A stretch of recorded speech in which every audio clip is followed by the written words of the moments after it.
Okay. Part 2.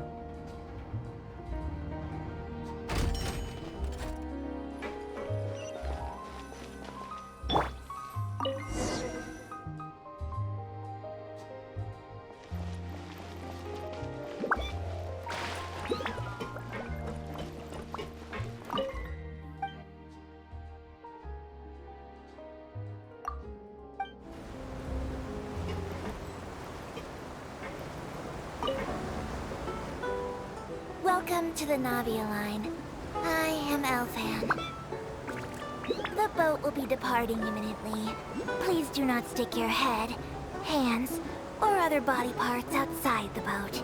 The Aquabus operator is not responsible for any accidents or injuries resulting from doing so. Also, please remember to buy the Steambird, though I don't read it myself. The destination of the current tour is Erinias. Points of interest worth visiting include the Fountain of Lucine and the Opera Epiclese. If you look to the left in the direction we are currently traveling, you will see the famous Fontaine Research Institute up in the sky. An experiment gone wrong turned new sightseeing opportunity. Human ingenuity truly is a wondrous thing.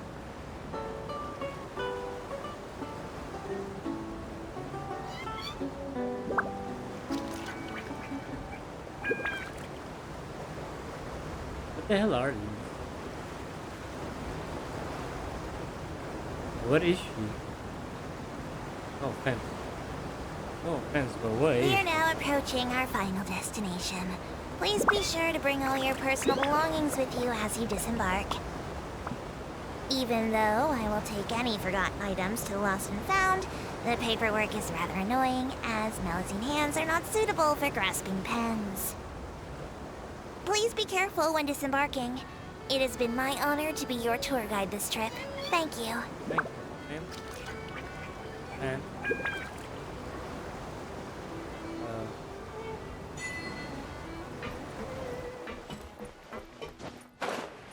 Dumb.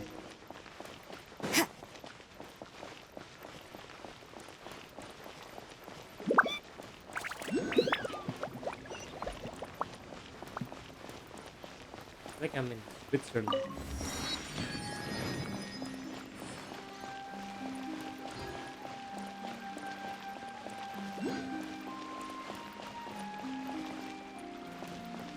Stars looks so good. They buffed the stars.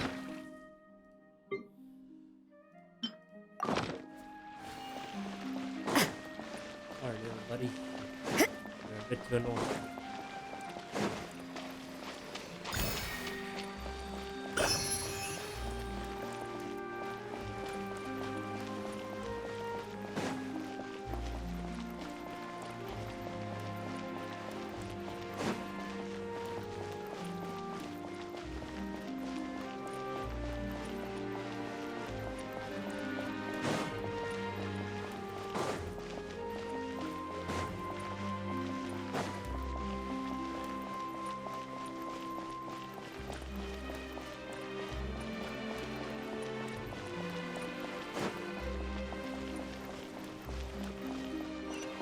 What the fuck is this?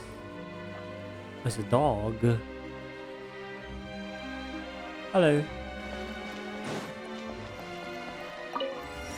Hello. Goodbye.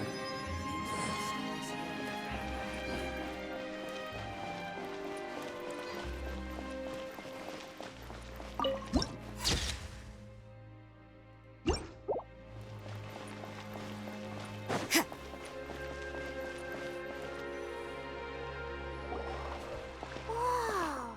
Now this is fancy! The Opera Epiclese. What a place to hold a performance! No wonder Linny and Lynette were looking forward to it. Huh. Looks like there's a lot of people standing around the fountain up ahead. Oh, Archon, Is it a bird? please bless us with a bright and healthy child. We pray. I don't know why you always feel the need to ask so much. I'll be happy as long as our child is healthy and lives a peaceful life. I guess if they're our kid, then there's no doubt they'll turn out smart. Maybe this is one of the customs in Fontaine. There sure are a lot of couples here. Vache.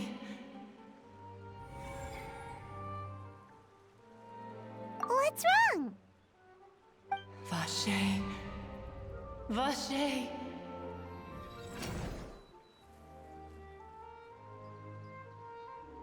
No, Paimon didn't say anything. Are you hearing things? Welcome to the Fountain of Lucine. All the water flowing through Fontaine converges here. It's customary for newlyweds to come here and wish for children. Lynette, you scared Paimon! When did you get here? When he asked me to wait here for you, remember? Right. What do you mean? There are a lot of people here right now. Hey, you're not trying to scare Paimon, are you? Besides, it's the middle of the day. I see. I might be able to tell you something that could help explain the voice you heard.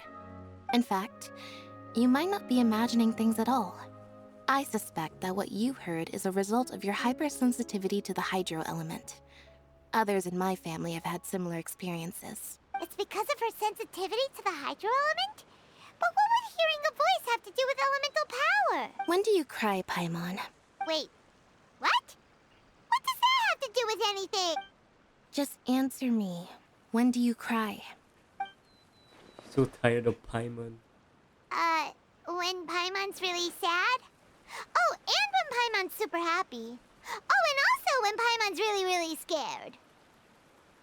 Then you should understand that tears contain your most intense emotions.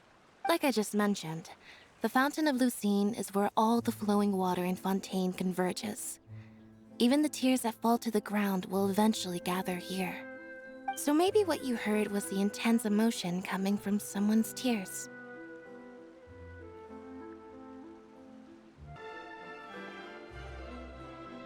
So, what did the voice say?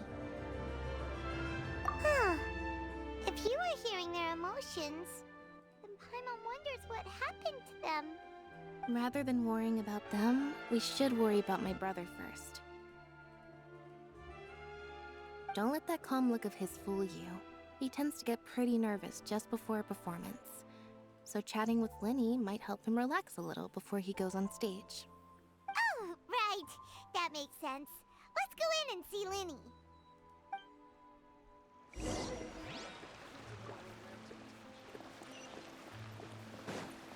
What the fuck? I prefer magic, personally. Okay. Not a big fan of opera. The details guide the story.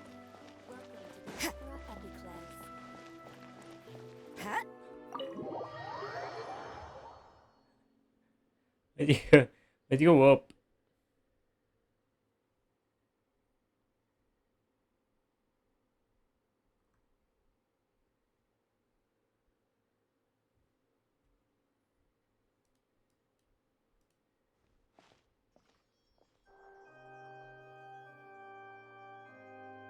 Ah, Traveler and Paimon. Good to see you.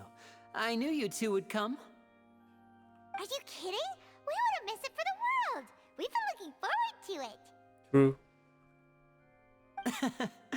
I can tell, judging by how early you've arrived. But you're actually right on time. The audience still hasn't started entering the venue yet, which means now is the perfect chance for us to take you to the best seats in the house. Wait just a moment. I'll fetch the tickets.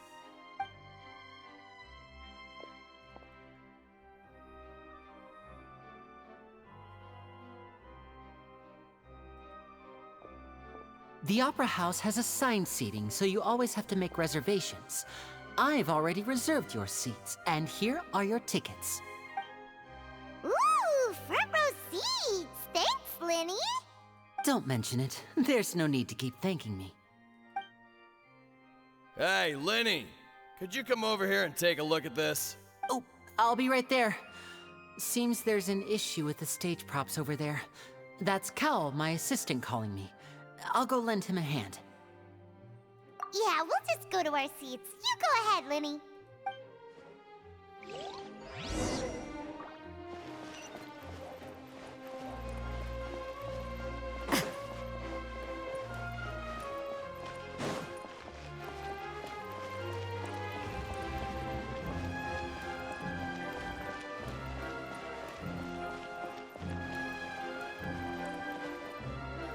My graphics high.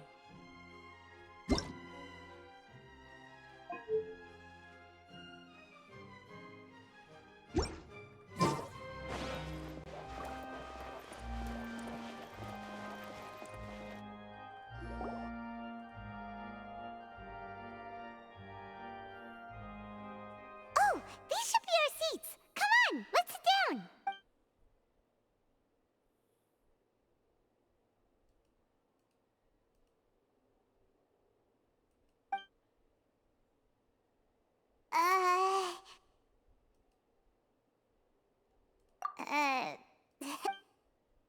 Hey, Traveler. Maybe we should strike up a conversation with the... Ah, you little... Of course you put this on Paimon. Excuse me, I did not realize you felt awkward. I am terribly sorry. I would be perfectly happy to chat with you if that is what you would like. Oh, so you heard all of that, did ya? Boy, you sure have good ears. Paimon thought she was keeping her voice down. Wait, that's not it. Paimon's sorry. Paimon's the one who was being rude, talking under her breath like that. So let's talk, but, what should we talk about? Oh, Paimon's got it. You're also here early and sitting in the front. Are you a friend of Linny's too? A friend, you say? Well, if Mr. Linney would like to be my friend, I would be more than happy to reciprocate. Oh, so you're not friends with Linny then? Oh, this is getting more awkward by the second. Paimon nearly forgot to make her introduction. Nice to meet you. Paimon is Paimon, and this is the Traveler. We just arrived in Fontaine. It is an honor to meet you two. I have heard of your deeds across Tevat. And as required by proper etiquette, I will also introduce myself. I am... Oh, Monsieur Nervillet. What an honor it is to have you here to see my show. Ah, A big Mr. ass Linney. ears. I should say it is in fact an honor for me to see your performance in person. Wait, Nervillet? Could he be... I saw you all chatting just now, but it seems you still don't know who Monsieur Nervillet is. Allow me to introduce you to Fontaine's Chief Justice. That seat is always reserved for him.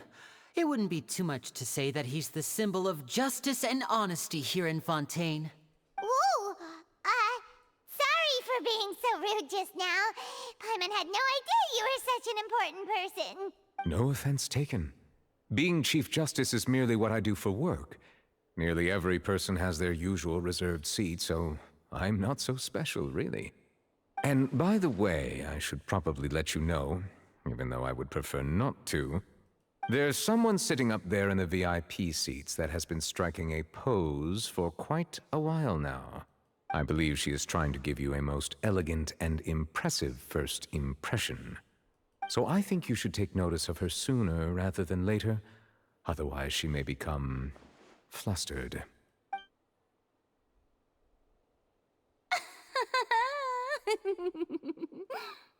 Huh? Oh, it's Farina, the Hydro Archon. Huh. She sure has a smug and satisfied look on her face. Guess she has no idea that you saw right through her act. Very good. That is for the best. No need to pay her any more attention. We may now enjoy the show. Huh? So is this what things are like between the Chief Justice and the Hydro Archon? All right, please wait just a moment longer. I've pretty much finished my preparations, and the performance will start as soon as the audience has made their way to their seats. Yay! The show's finally about to start! Paimon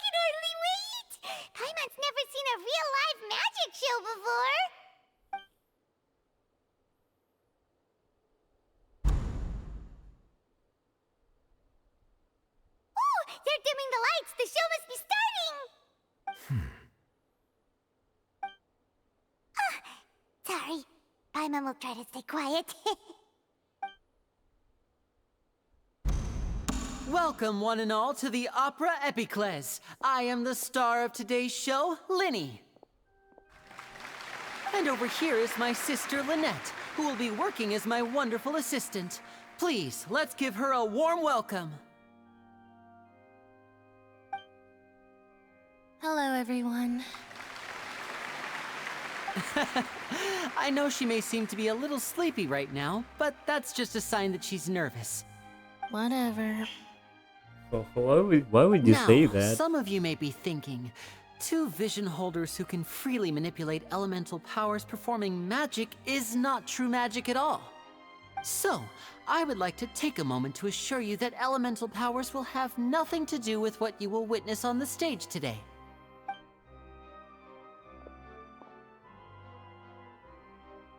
Both Lynette and myself have removed our visions for the show. That way, even the gods won't be able to help us. Oh, good point. That's what makes the show real magic. Now, without further ado, let the show begin. Lynette will now exit the stage to make some preparations. I know you might miss her, but don't worry. She'll be coming right back on stage momentarily. Perhaps in an unexpected way. I'm sure she'll be stealing the spotlight soon enough. Oh, and before I forget, there's one more thing I should say. You never know what can happen in the blink of an eye.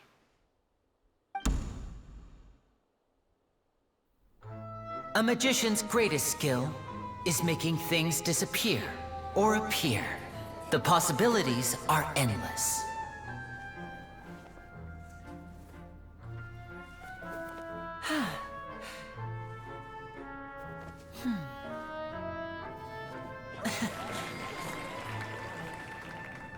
Huh?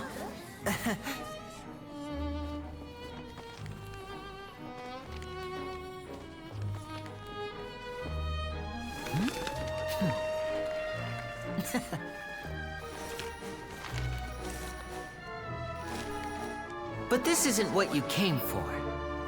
These little tricks, you've seen them all before. So it's time for something truly extraordinary, don't you think? This one's a little tricky.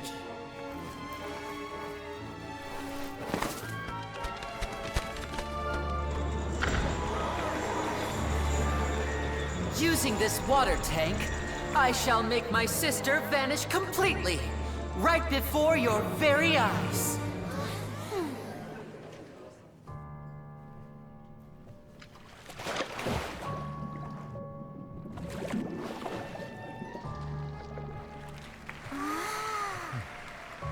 It's actually quite simple. She'll just turn into air bubbles and float right out of the top.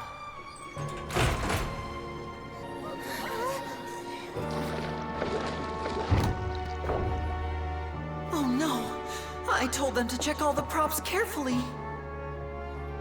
With the lid on, even air can't escape.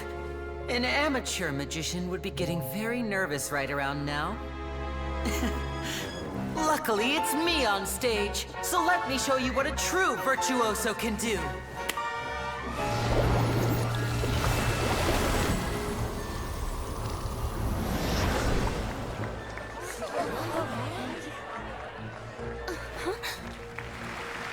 Lynette, are you still there? Don't go too far. We don't want to use up all our magic. Hi, I'm back. Uh-huh.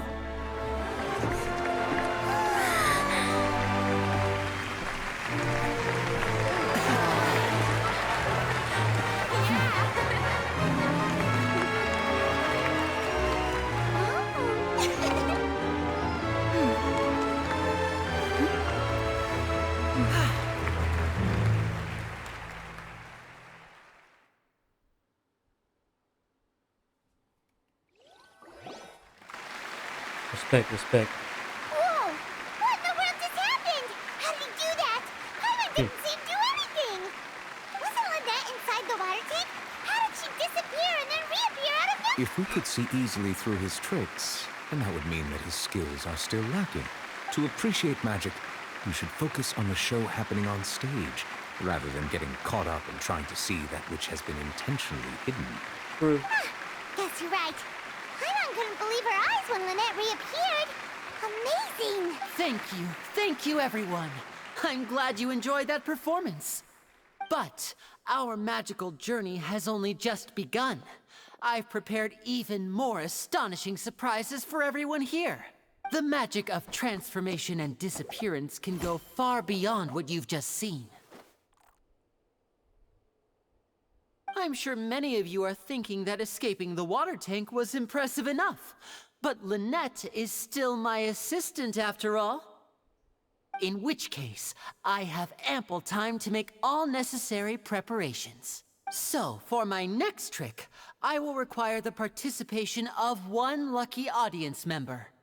Please, if my assistants could bring out the magical boxes now. There are 2 boxes, and only 2 boxes. One is here, and one is there in the aisle among the audience. I'm sure many of our clever audience members have already guessed our next magic trick. A swap! Our lucky audience member and I will each enter a magic box. After 1 minute, we will each emerge from the opposite box. Now please, everyone pay very close attention to the box you see here. Don't give me any chance to make a move. Wow! How's he gonna do this? Hey, do you think this is all magic tricks, or does Lenny have actual superpowers?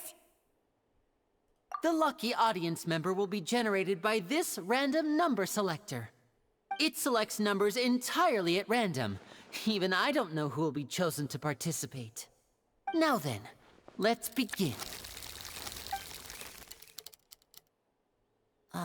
Let me see. Oh, row 7, seat 3. Congratulations! You now have the chance to experience magic firsthand for an entire minute. Please, come forward. My assistant will take you beside the magic box. I'm sorry, it might be a little cramped inside, but no need to feel nervous. We've carefully arranged everything for you to be as comfortable as possible.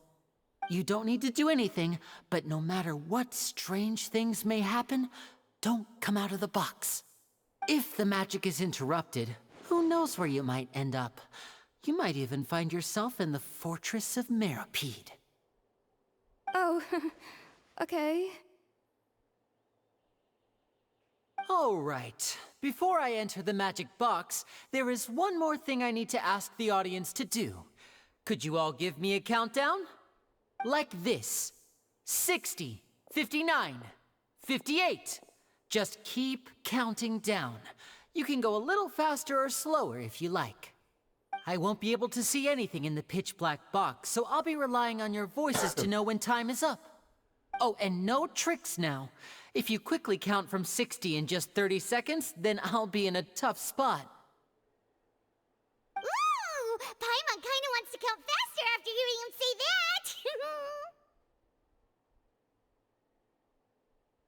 No, that won't do. I can see it in your eyes. You still can't be trusted. Let's practice together. Come on, repeat after me. 60, 59, 58. 60! 59! 58! That's right, perfect. Keep it going. All right, I'll see you all on the other side once you've finished counting.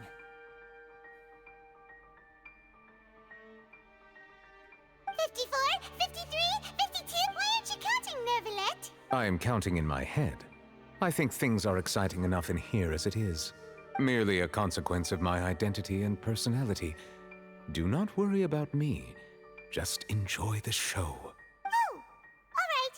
You look so serious that Paimon thought you might be feeling uncomfortable. 40! 39! 38! Let them. Mr. Linney, are you all right in there? Is everything ready? Yes, I'm fine. I'm just double-checking the direction of the magic. It would be a disaster if we get sent to the wrong places. For example, midair right above the audience, Even though he's saying that, Lenny doesn't seem nervous at all.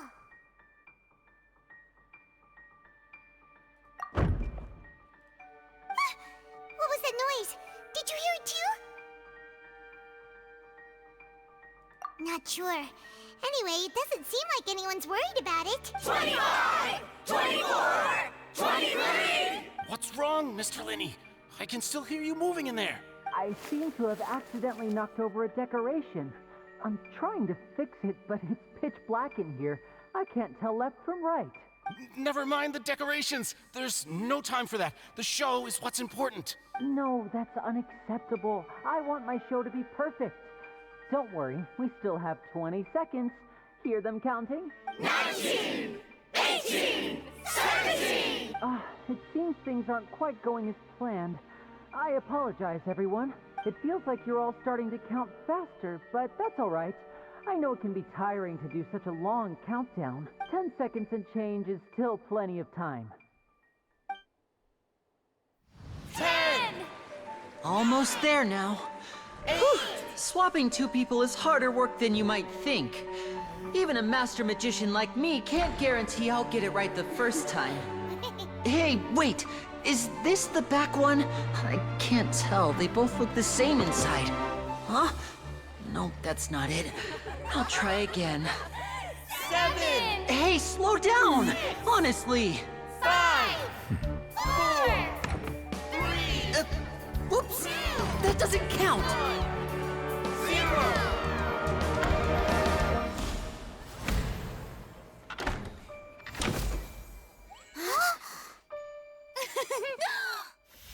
Ta-da!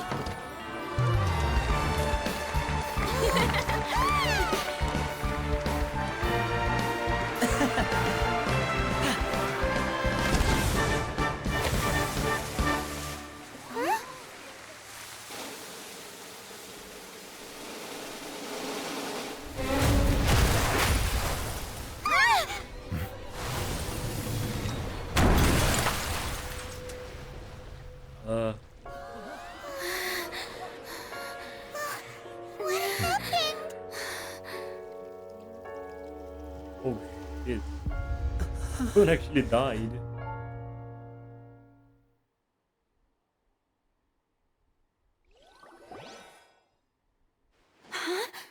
Is this part of the show? Mr. Linney, you're going to use magic to fix the stage now, right? What happened? Oh no. Maybe this isn't part of the show. The girl was still in that box, right? This performance is over. Medical staff with me. Guards, secure the scene and detain all the performers. Seal the exits. No one is allowed in or out at this time. Yes, that's right. If this was just an accident, then we must investigate the cause. But if this was all part of some scheme, then those accountable will not escape the judgment of the God of Justice. No need to be alarmed, you two. We'll get to the bottom of this soon enough.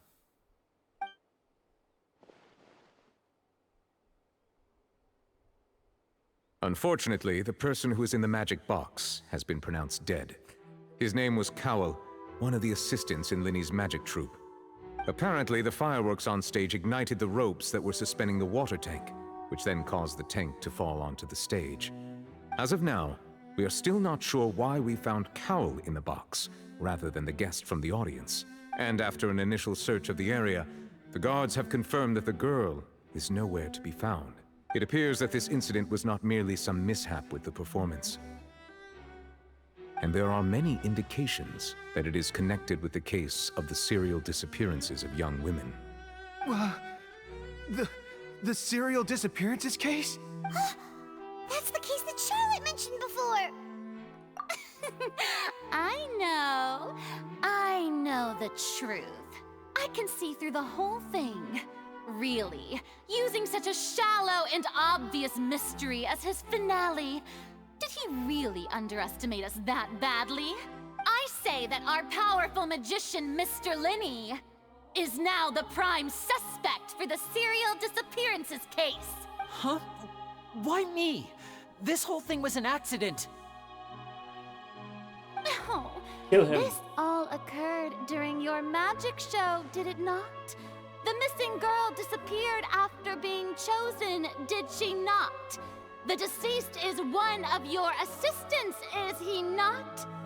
Now that I think about it, that whole speech about magicians making things disappear was nothing more than a provocation, a bald-faced challenge. That can't be right. How can Lenny do this? He was in the box on the stage the entire time. We can even hear his voice. Besides, before the show, he told us that he would like to catch the criminal behind the disappearances. He couldn't possibly mean catching himself. Save discussion for a later time, please. Lady Farina, may I assume that your comments just now constitute an accusation against Mr. Linney and his associates, and that you are pressing charges? Huh? I just think that he... Well, I think it might be a little early to talk about formally pressing charges. But what Lady Farina said just now makes perfect sense. Looks like she's gonna personally deliver justice. A kidnapping and murder carried out under the cover of a magic show. Lady Farina said it all. I mean, of course, my dear people. But what excites me even more than the obvious truth before our eyes is the opponent I'll be facing. That's right. I mean you, Traveler. You'll support Lenny, won't you? After all, he was the one who helped you the first time we met. Why would I trust him? Then there's no problem at all. You know, the Traveler and I already had a duel the first time we met. But with Lenny's help, our little duel ended in a draw. But draws really are the most boring possible outcome. So no more draws. Between the two of us, there must be a clear winner and loser. And what better place to hold such a riveting showdown and decide the true victor than here, on the grandest of stages, the Opera Epiclese. Huh. It wasn't a draw. She obviously lost last time. I understand. Charges have now been pressed, and as such, a trial is in order. Well, Traveler, seems Lady Farina has set you in her sights. But putting her dramatic rhetoric aside for a moment, I would like to ask you, are you willing to act as Mr. Linney's attorney and defend him in this case? Very well. The trial will be held a day from now in the Opera House.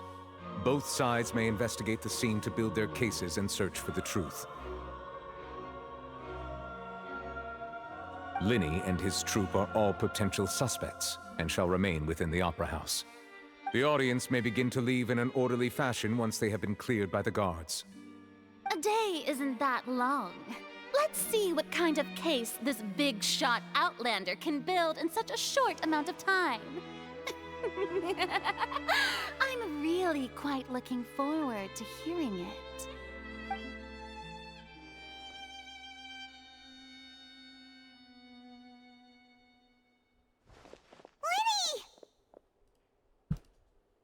Sorry about everything that happened just now. Were you frightened? Of course! Who wouldn't be scared after witnessing an accident like that? Yeah, I'm a little shaken up myself. How could this happen? And poor Cal. I know you already claimed that you would defend me, but now it's just us talking. Tell me, do you think I could possibly be the murderer? I understand. Even I'm not sure what happened, so I can only imagine how difficult it is for you to grasp the situation. I'm sure everyone sees me as the biggest suspect at this point. But, if you ask me, the whole thing is mysteries layered upon mysteries, such that all that's left is confusion. I don't know whether what happened there on the stage was purely an accident or not, and I don't know why poor Cal was in the box. As for how that girl chosen from the audience could suddenly disappear, I'm afraid I don't have any answers either. If someone tampered with my performance, then we need to figure out what they did. Even a skilled and knowledgeable magician like myself couldn't pull all that off in just 1 minute. Which is precisely why we need to investigate.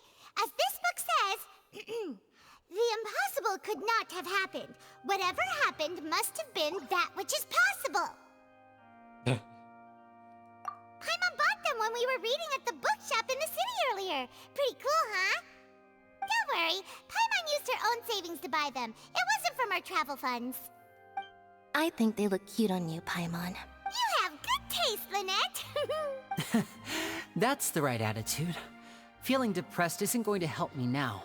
I need to get back to my normal self. But with the guards watching our every move, it's going to be especially difficult for Lynette and I to prove our own innocence. Good thing you agreed to be our attorneys. Thanks for that. We'll be counting on you. Yes, thank you so much.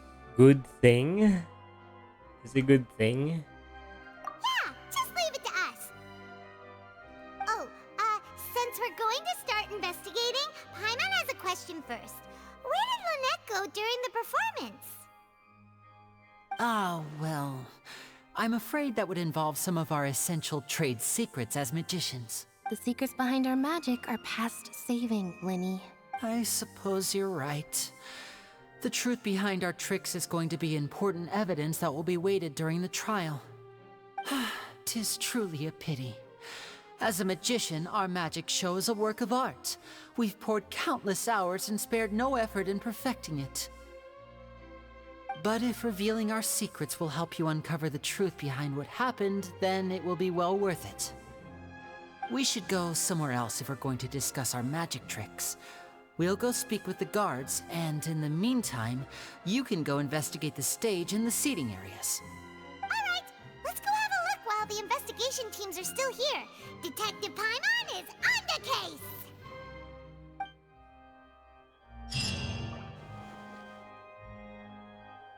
Hello, officer. How's the investigation going? I see. You must be the traveler that Lady Farina mentioned. Listen, I'll be perfectly honest with you. I'd avoid getting mixed up in this whirlpool of a mess if I were you. Huh? What do you mean? Come with me and you'll see. The deceased is one of Linny's assistants, named Cal. Even though he hadn't joined the troupe long, he was hardworking and everyone generally liked him. The assistants are usually in charge of setting up and inspecting the props, as well as assisting with the show and keeping the crowd engaged. Why is it a cartoon? As you probably saw when you were in the audience, the water tank suddenly fell and smashed the box with Cowl inside it. This is the real mystery. We've already searched the scene and were unable to find any traces of the girl. However, if you look carefully, the box was positioned directly under the water tank. The ropes holding the tank were then burned by the pyrotechnics on stage, causing them to snap. All these factors lining up so perfectly makes it hard to see this as a mere accident. If anything, the more logical explanation is that the whole incident was intentionally planned, and Linny is the most likely person to have access to all these areas. But he doesn't have a motive. Are you both good friends of his? Well, you can't say we're good friends, but we've known each other for a little while. So in just a short time, he was not only able to win your trust, but even convince you to act as his attorneys. I know there's no such thing as magic. The real trick of a magician is holding the audience in the palm of their hand. I've seen a lot of cases, and I can tell you that people are the least reliable kind of evidence.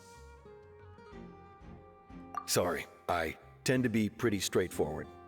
Just know that I'm warning you for your own good. Anyway, you may investigate the scene of the crime yourselves if you're curious. Who knows, maybe you'll be able to come up with some new evidence.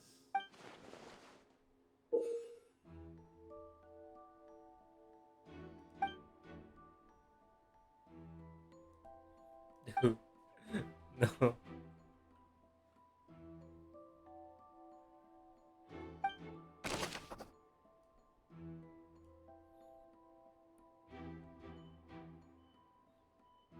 Instead of a rope dangling, okay, fall, kill cow.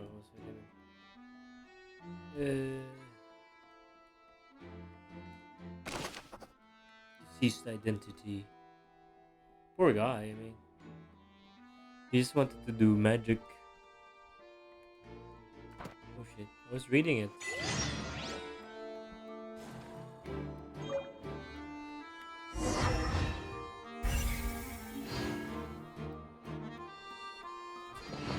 Why is it so goofy?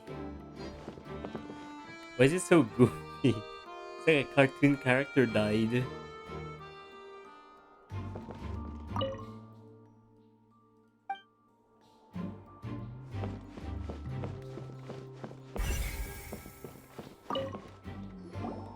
So this is the rope that broke and caused the water tank to fall. The rope looks pretty durable.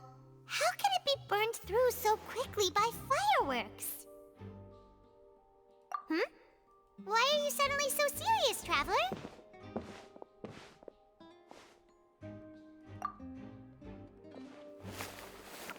Whoa. Look! This bit is made from different material!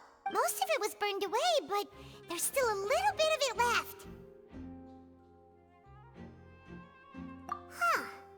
So if a rope meant to hold something was made with that kind of material in it, then that means...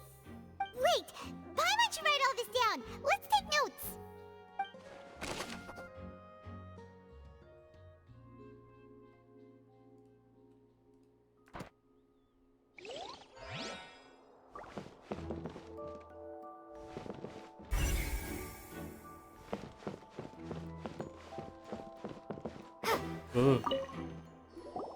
Hello there! Oh, this location has also been cordoned off because the Magic Troupe members are currently considered prime suspects. The investigation team is still collecting evidence. The seats were all booked in advance, so we were able to deduce the missing woman's identity by checking the guest list. Sure, it's not like this is confidential information. We will publish it later anyway when we petition the public to help us find the missing person. Her name is Halsey. She's a painter from Fontaine who's made a bit of a name for herself. Apparently, she wasn't a regular at the Opera House, but she'd been feeling some pressure with her work lately, which made her decide to come see the magic show. The Magic Troupe members all claim not to know her, and we have looked into her social connections. It seems that she has no personal grievances or conflicts of interest with the suspects. Simply put, she wasn't related to the Magic Troupe at all, which matches the features of the previous serial disappearances. Were the victims of previous cases also chosen at random? That's how it seems to us, in any case. Apart from the fact that they were all young women of around the same age range, there really weren't any other connections between them. Okay then. No need to be so formal.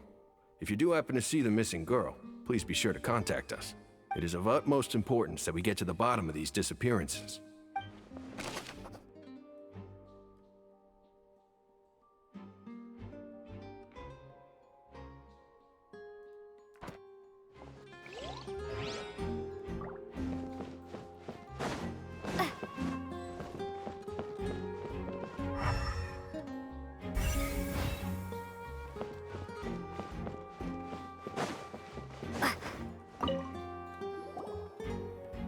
The investigation team has some new findings.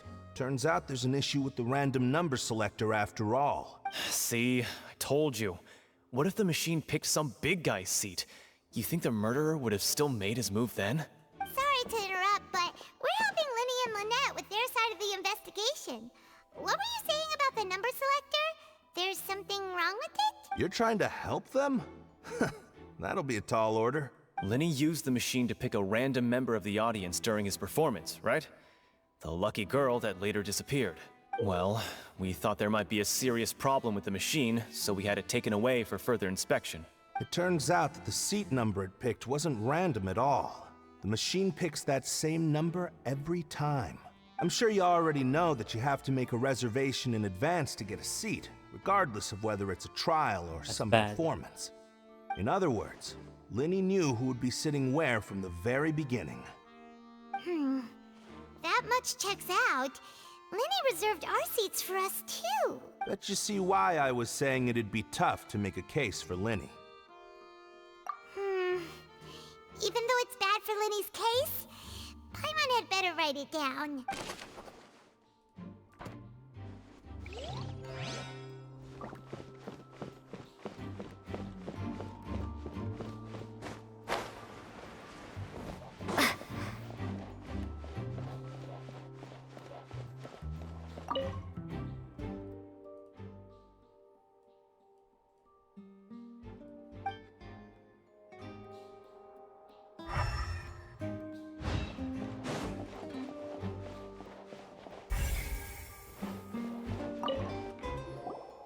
I see that you're investigating the area. Well, it just so happens that I'm interested too. If you find any new and interesting leads, be sure to share them with me, alright? We don't have too many thoughts yet. Then why don't I tell you my hypothesis first? The way I see it, it all started with that loud thud. The thud? Oh, you mean the sound that happened during the countdown? Yes, exactly. It wasn't terribly loud, but I suspect that most people heard it. It's just that everyone was awaiting the results of Linny's trick with bated breath, so no one paid it much mind. But now that the incident has happened, the thud has become an important clue. That makes sense. So, what do you make of it? I'm of the opinion that it may have been the sound of Linny's accomplice. Lynette, perhaps. Jumping atop the water tank or something like that. And when the pyrotechnics went off, she cut the rope, sending the water tank crashing down. But wasn't the noise we heard too loud for that? Perhaps the balance wasn't right, leading to a particularly rough landing. Oh, that's true. Fucking dumbass. I suppose I must reconsider. That does remind Paimon, though. What was with that sound? What a dumbass.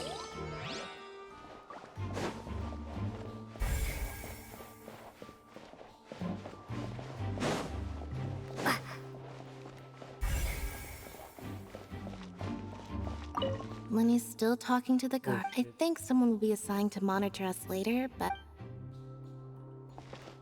Linny's still talking to the guard. I think someone will...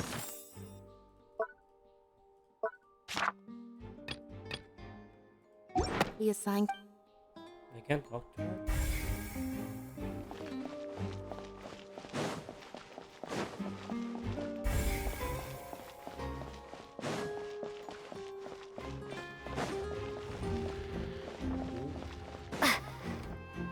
Cheeky. Hey, you! Yes, both of you! Over here! I've been keeping an eye on you for a while now. Huh? You mean us? That's right. If I'm not mistaken, you're also among those who wish to cut down the thorns and pursue the truth. No? And by the looks of it, you're not from Fontaine. Well, you're right on the more about that one, but who are you? Have you never heard of the Spina di Rosula? From mediating disputes and providing protection to solving conundrums, you name it, Spina di Rosula does it. And I, Navia, have the honor of being its renowned president. Though those who play by our rules call me boss. I'm Silver, her attendant. Pleased to meet you. And I'm Melus. Demoiselle's various daily needs and affairs are under my purview. Huh? Boss? Demoiselle? What gives with the names? Well, I am the second generation president. Melus and the others are still used to my previous title. My apologies, Demoiselle. Should you prefer, boss, I will endeavor to use that instead. No need. You don't have to call me boss. Just Navia is fine. Okay, if you say so. Not that we're members of Spina di Rosula anyway. All merely trifling details. Never mind. Now, back to the situation at hand. That's right. I've always kept an eye on the serial disappearance cases. My interest stems from a matter back from my father's time. Judging from the look of things, I find Linny an unlikely mastermind. Really? We think so too! That's why we're looking for clues now. But how did you come to that conclusion? Intuition, naturally. My unparalleled intuition.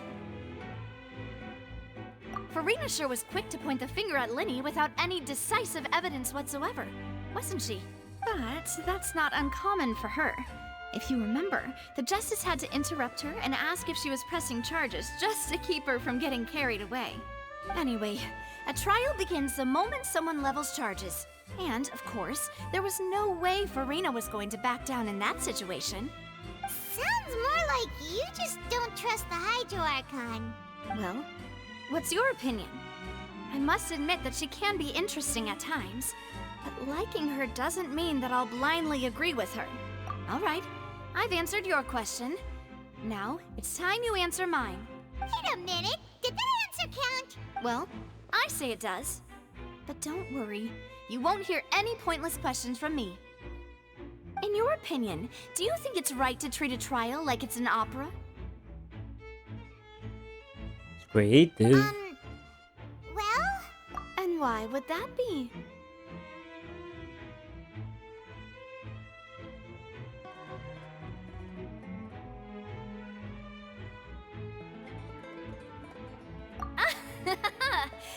See, Silver and Malus? I told you they'd be different. Most astute of you, demoiselle. I too think that the Traveler's response was most excellent. No matter how wonderful the script or how fervent the audience's expectations may be, the trials that go on stage here must be based in fact. And if that can be done, boss, then... All right, that's quite enough, Malus. Anyway, I like your answer. You passed with flying colors. Now, I need to make some preparations, following which our joint investigation shall commence. You two shall be my assistants. Wait! Since when did we become assistants? Oh, well, I can be the assistant, sure. Or your companion, if you like. I'm really not that fussy. That's more like it. Far be it from me to brag, but I believe that Demoiselle's intuition will be instrumental in uncovering the truth. You wish to save a friend from false accusations, and we wish to unravel the disappearances. In this sense, our goals are aligned. You have a point. You're quite the talker, aren't you, mister? And what about you over there? What do you think? You seem like you've got something on your mind. I have nothing to add. Oh, alrighty then. We'll be making some preparations first. Just be sure to let us know if they start revealing Linny's tricks. I want to cosplay this guy. Thanks!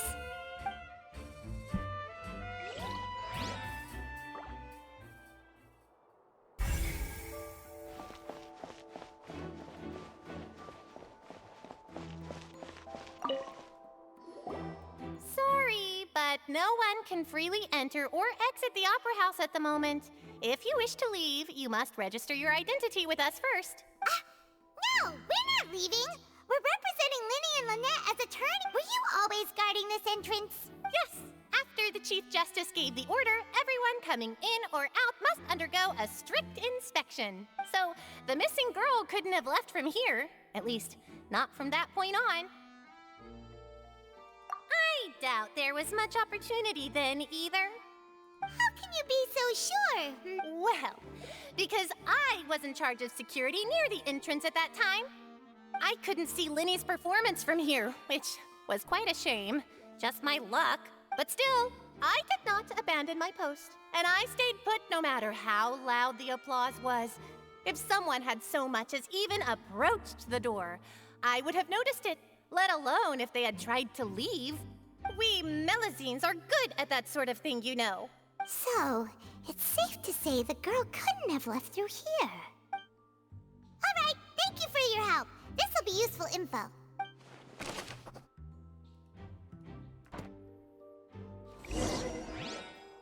We've checked everything of note here at the performance venue.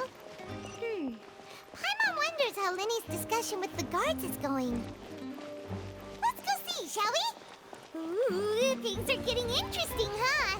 We're about to see how magic is made. Understood. Then I will be going with you. Just so you're aware, I will be monitoring your actions and making notes as necessary. Very good. Thanks for being so agreeable. I'd pull a rose out of my hat as a gift for you if I could. You may spare the pleasantries. I'm just doing my job.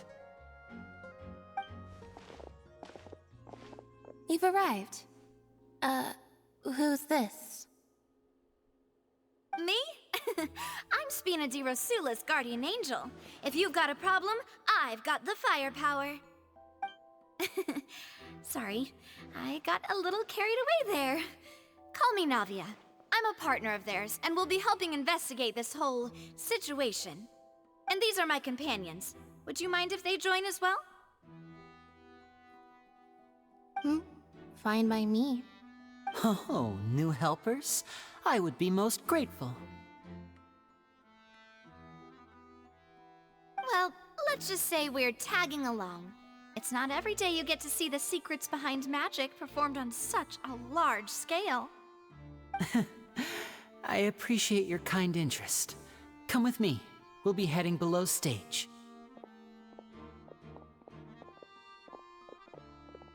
Huh? Below stage? Yes, a world of secrets is hidden beneath this magic box, prepared specifically for this switcheroo trick. But before I reveal everything, you should have a look first. Notice anything strange here?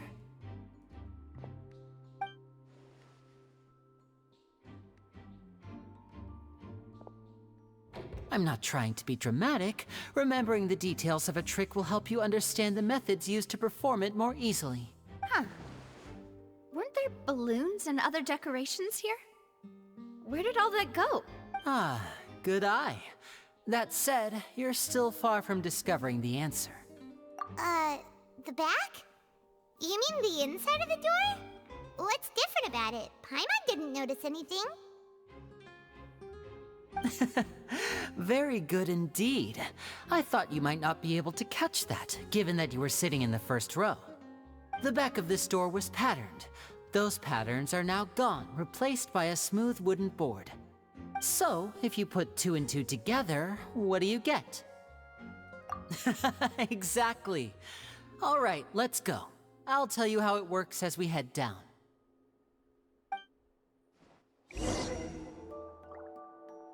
Oh, so there was a passageway under the magic box! I knew you'd figure out most of it as soon as you saw this place. The 2 magic boxes are positioned right above the 2 entrances of the tunnel. See this flatbed trolley? The box with the lucky audience member in it would be shuttled over to the other side using the trolley. This trolley can raise and lower and even rotate, ensuring that the box will face in the right direction. I see. So that's the purpose of the box inside another box. Precisely. The inner box would descend after the audience member was put inside and be moved along the trolley, all while the outer box would remain on stage as if nothing had ever changed. So that's how you did it! Once the box was lowered, the trolley would store some energy through this device here, with which it would complete the rest of the steps. The audience member would only be able to feel some slight movements in the dark, and by the time she walked out, she would already be back on stage.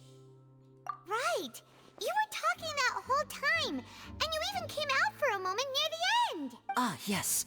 A phonograph operated by Lynette was used to achieve that effect. My assistant and I had already scripted our conversation beforehand. When the countdown began, I had already gone to the opposite box via a tunnel using that ladder. And what about Lynette? Where was she? I was in the mezzanine space in the back of the box. Oh, interesting! That's how we were able to coordinate Linny's lines with the assistant. And, by the way, I was the one who walked out of the box at the end. I mean, we are twins. All it takes is a change of clothes and no one can tell who's who. And that's my favorite part of this trick. Only Lynette and I can perform it. So that's how it all worked! Wow, every detail you revealed was more amazing than the last! Lynette would briefly walk out of the box and then go back in, jumping into the tunnel and escaping before the box on the trolley could finish ascending. And then I walk out of the other box in the audience area, and the trick would be complete. The operative word here being would. But as you saw, Cal was in the box, not our audience member. She, on the other hand, mysteriously vanished. We really don't know how that happened. If not for that interlude, this would have been an astonishing trick. I probably never would have figured out how you pulled it off. And yet, to think that someone was able to use this magic trick to commit a crime. Could we have a look around? I think we can come up with some more leads. This is the scene of the crime, so Linny and Lynette are not permitted to stay here. I'll escort them back up. Yes, of course. No need to be so strict now. I won't disappear into thin air, you know. Thanks, everyone. We're counting on you.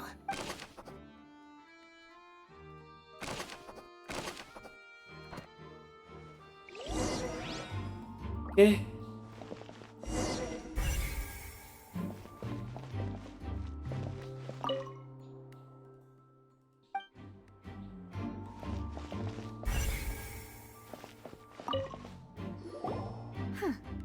What's this? Looks like a hook tied to the end of a rope. Huh? There's all kinds of odds and ends here. Perhaps it was a prop for a different trick. But why would it have been left here? Whatever it is, let's make a note of it first.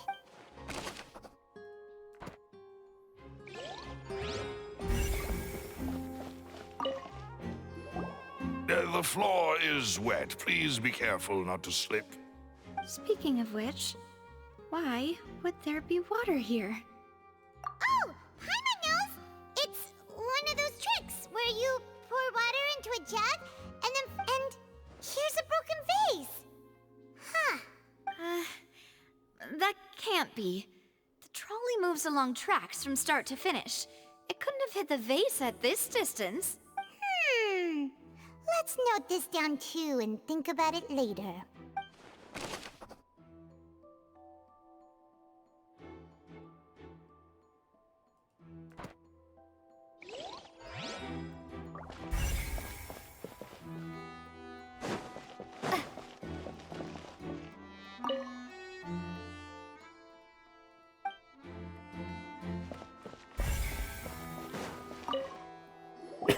Oh, these are the clothes that the lady chosen from the audience was wearing, right? Her What? clothes are here, but she's nowhere to be found.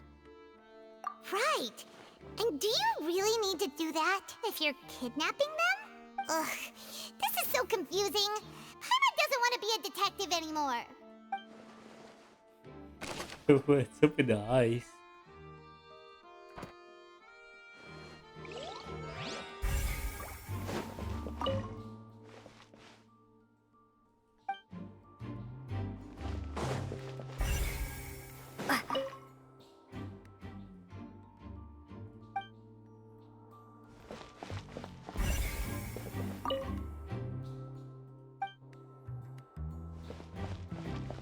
Ooh. What is this place? It seems someone could fit through here. Huh. Could this have been the suspect's escape route? Alone, perhaps. But if they had to pull another person with them, the space would be too narrow. But there are no other ways in or out of here.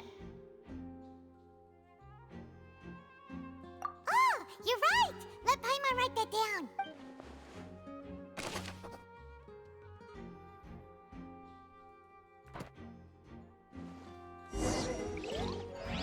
Seems we're just about done investigating down here. Yes. Let's head back up.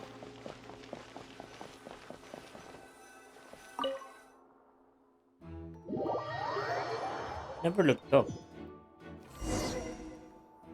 Well, we've ascertained the state of the crime scene. Let's find a place to sort out our findings once Malus returns. Seems to me that there are several things that don't add up here. Apologies for the wait, demoiselle. So, what did the guards say? Did the criminal escape through the vent? They believe the odds of that are very low, since the guards have checked the area carefully. No one left through the basement during the performance or after the incident, and no one was found hiding there. So the tunnels become like a secret chamber then! You know, like the kind you usually see in novels! The plot thickens. Halsey's disappearance and Cowell's death are both quite inexplicable. No wonder Farina was so confident in her accusation. All the current evidence points toward Linny and Lynette. In other words, the charges are very likely to be upheld unless we make some considerable progress. Charges and then trial. So if the charges are upheld, they'll announce a sentence? That's right. This is how a trial goes in the Opera House. During the proceedings, the Chief Justice and the Oratrice will hear statements from both sides. That's right. This is how indemnitium is produced. The statements from both sides, the defenses from attorneys, witness testimonies, and even the audience's emotions will all be projected on the Oratrice. To put it simply, it's as if the Oratrice has its own will, and is a judge in its own right. This also precludes any kind of favoritism on the part of the Chief Justice. And not that... Once both sides have finished speaking, the Chief Justice will make his final decision.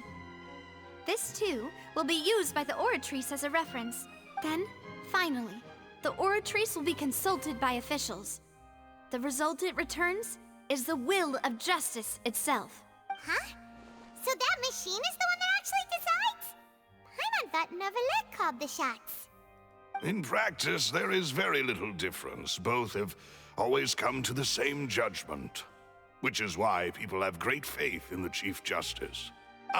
Yes, the guards also asked me to convey that none of us will be allowed to leave this place before the trial. Huh? Why?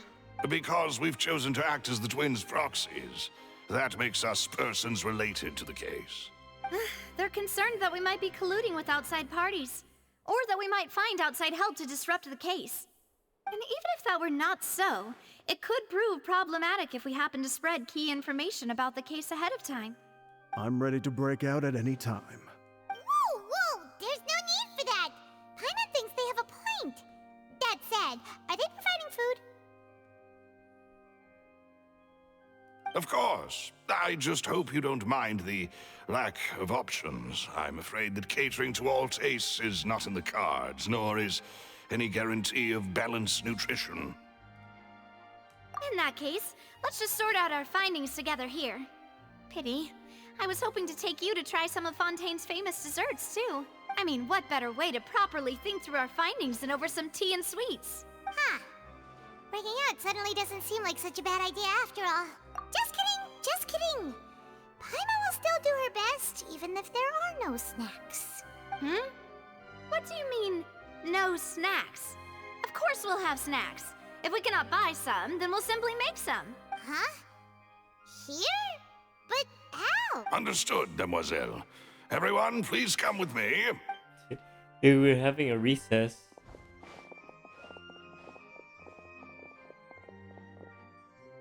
Wait, you're carrying a portable stove with you? Yes, I must be prepared to meet the Demoiselle's baking needs whenever the fancy strikes her. I have eggs, sugar, and almonds at the ready. Good work, you two. Then I'll get to it. Please sit tight for a moment. You'll get to taste my awesome snacks soon enough. These three are quite the interesting group.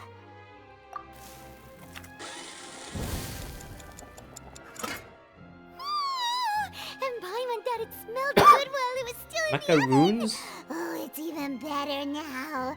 Paimon can't stop drooling. From the way you had these two guys carrying all that stuff around, Paimon thought you'd have them do more during the baking process. But you ended up doing the entire thing by yourself. Beating the egg whites, grinding almonds, everything. I was applauding. And I was giving encouraging smiles. Paimon was just thinking, aren't you worried about getting your fancy dress dirty beating egg whites and baking like this? Well, I don't think it's carved in stone anywhere that fancy ladies can only read books, sip tea, ride horses, and play the piano. I just really enjoy making snacks. Don't underestimate beating egg weights, by the way. It's a real arm workout. You also need to beat them to just the right consistency, or your macarons will crack. Anyway, give these a try, fresh out of the oven. There's 3 for each of us. Only 3? Well, eating too many sweet treats might send all that sugar to your head. You wouldn't be able to think clearly about the case on a sugar rush, would you? Tea is ready to be served as well. This is Demoiselle's favorite, strong black tea with a floral fragrance that clears the mind and lifts the spirit. No need for concern. I'm merely doing as I should.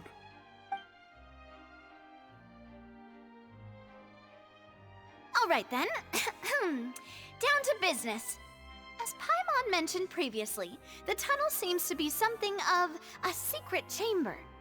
However, we can assume that Linny and Lynette were not alone within it. Some criminal also occupied its sealed confines. The magician twins could have committed the crimes, of course, but they lack any logical motive. Exactly! Why would they do such a thing right when everyone was watching?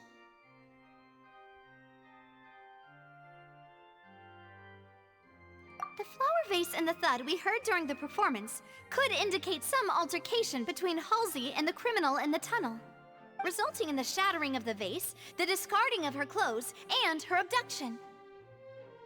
Perhaps the criminal thought that since she was chosen from the crowd, she would be too easy to identify if she was still wearing the same clothes. Paimon thinks that makes sense, but the real trouble is... True.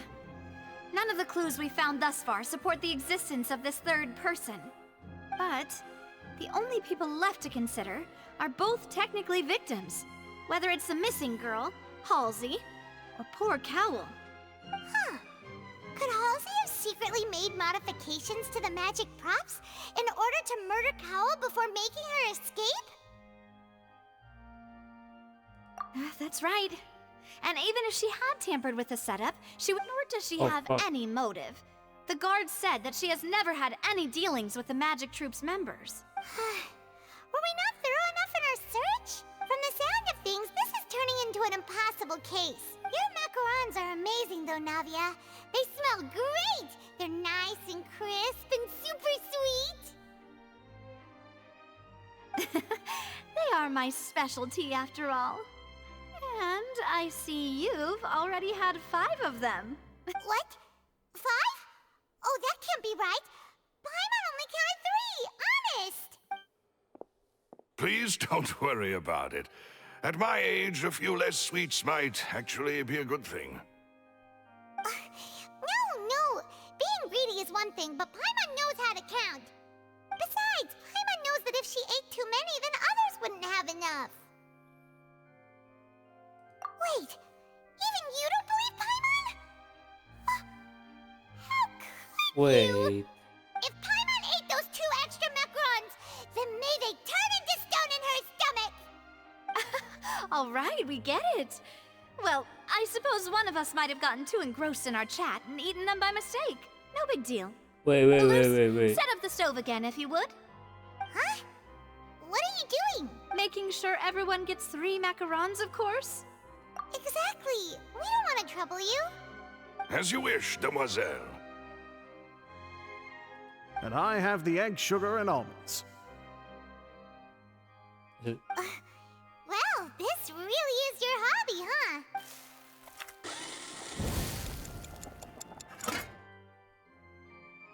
Well, that's it for snack time. I'm going to have another look around the area.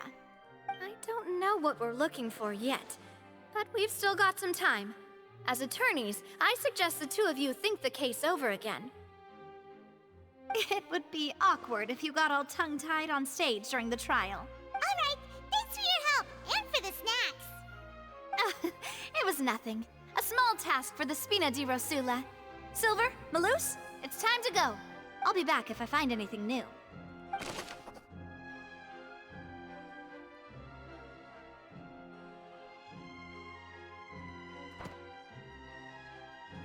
Who ate? Alright, it's time to put our heads together. We've got to get our defense ready for the trial. Oh, it probably gonna be a long and difficult case. There's no point in worrying about that now. We just need to prepare. Here, take Paimon's notes. They should help you review the situation. Following day.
Do? The whole situation is so confusing. Good plan. Impossible things don't just happen. We'll get to the truth one way or another. Just relax. Even if everyone else suspects Lenny and Lynette, at least we will be supporting them from the stands. Besides, I doubt Farina understands any more about what happened than we do. Thanks, Navia. Well, we'll be going then. Best of luck to you. We are fucked. We are absolutely fucked.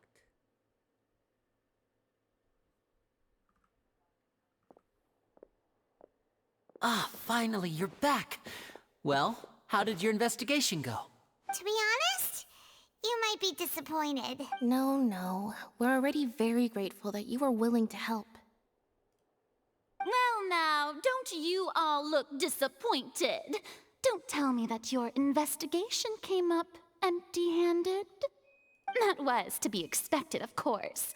The guilty can never produce proof of their innocence. But don't let that stop you. I shall be terribly disappointed should you, my most anticipated foe, concede so easily. Since both parties are present, I declare that the trial regarding the magic show incident is now in session. Firstly, in order for the audience to understand the causes and results of the incident, could we please have Mr. Linney explain the trick? Yes, of course. I will explain while Lynette demonstrates on stage. All the necessary items have been prepared.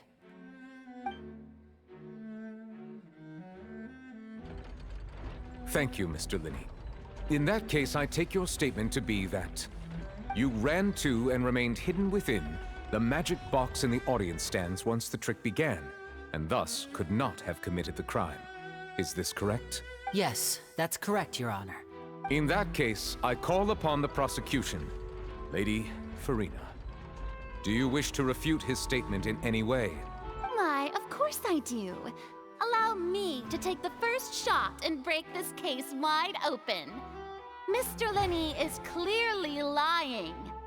There is no way you could have been in the box the whole time if you were to abduct Halsey and murder Cowell. In fact, I'd say you were hardly in that tunnel at all. That is simply your hypothesis based on the presumption that I'm guilty. Oh, is that so? And if I may ask, what did you hear while you were inside your box? The roaring countdown of the crowd, of course. That's how I kept track of the time and built anticipation for the finale. And you didn't hear anything else at all? Nothing that might leave an impression of any kind? No, nothing. I see. But when the count reached 30 seconds or so, there was a thud. One so loud that I believe practically everyone heard it. Huh? Hey, hang on. Something's not right here. Yeah, I'm sure he could have heard a noise that loud from inside the box. I was right by the box, and I definitely heard the thud. Look at those scales.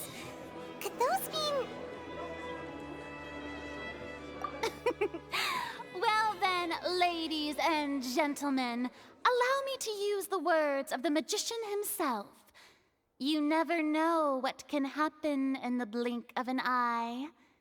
Indeed, it seems his alibi can also collapse in the blink of an eye. Of course, I have armed myself to do far more than smash your alibi.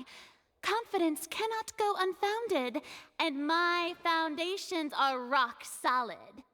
Tell me, aren't you and Lynette actually from the House of the Hearth? The House of the Hearth? Oh shit.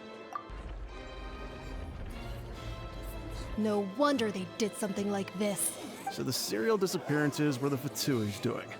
Now it all makes sense. I've got a feeling that what happened on stage probably wasn't just an accident. That's irrelevant. Our identities have nothing to do with what happened. Indeed. Then perhaps you could tell us everything that happened during that 1 minute.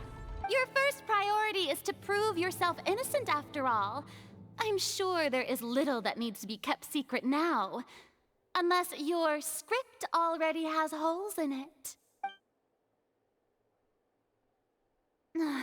The Outlander is speechless. My, oh my, don't they look flabbergasted? What an Now asshole. comes the infighting and discord, I suppose. This was almost too easy. Good thing I made all those preparations. Seems the all-nighter I pulled last night is really paying off. Hey, Linny, why didn't you tell us this before? Order! Order! Mr. Linney, allow me to re-establish the facts. Lady Farina has raised 2 points. First, when the thud was heard in the Opera House, you were neither in the box nor the tunnel. Second, you and Ms. Lynette are both members of the House of the Hearth. Are these claims true?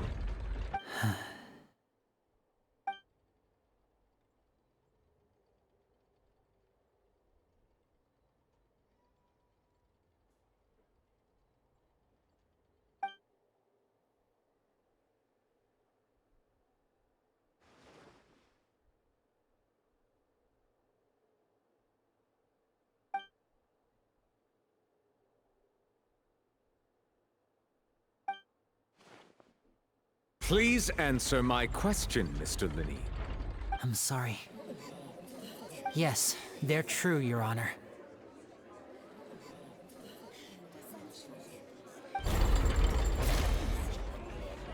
I knew it! Well, that's it. We might as well move on to the sentencing already. What should we do now? Granted.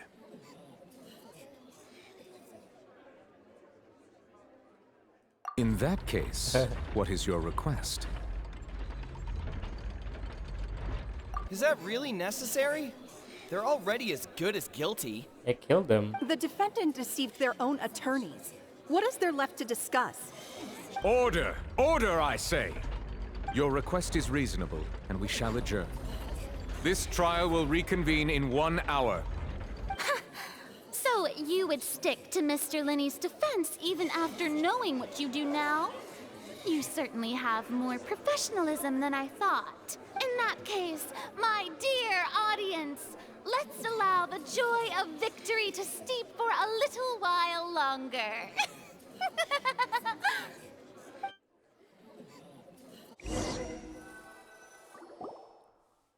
I like her character. I like it.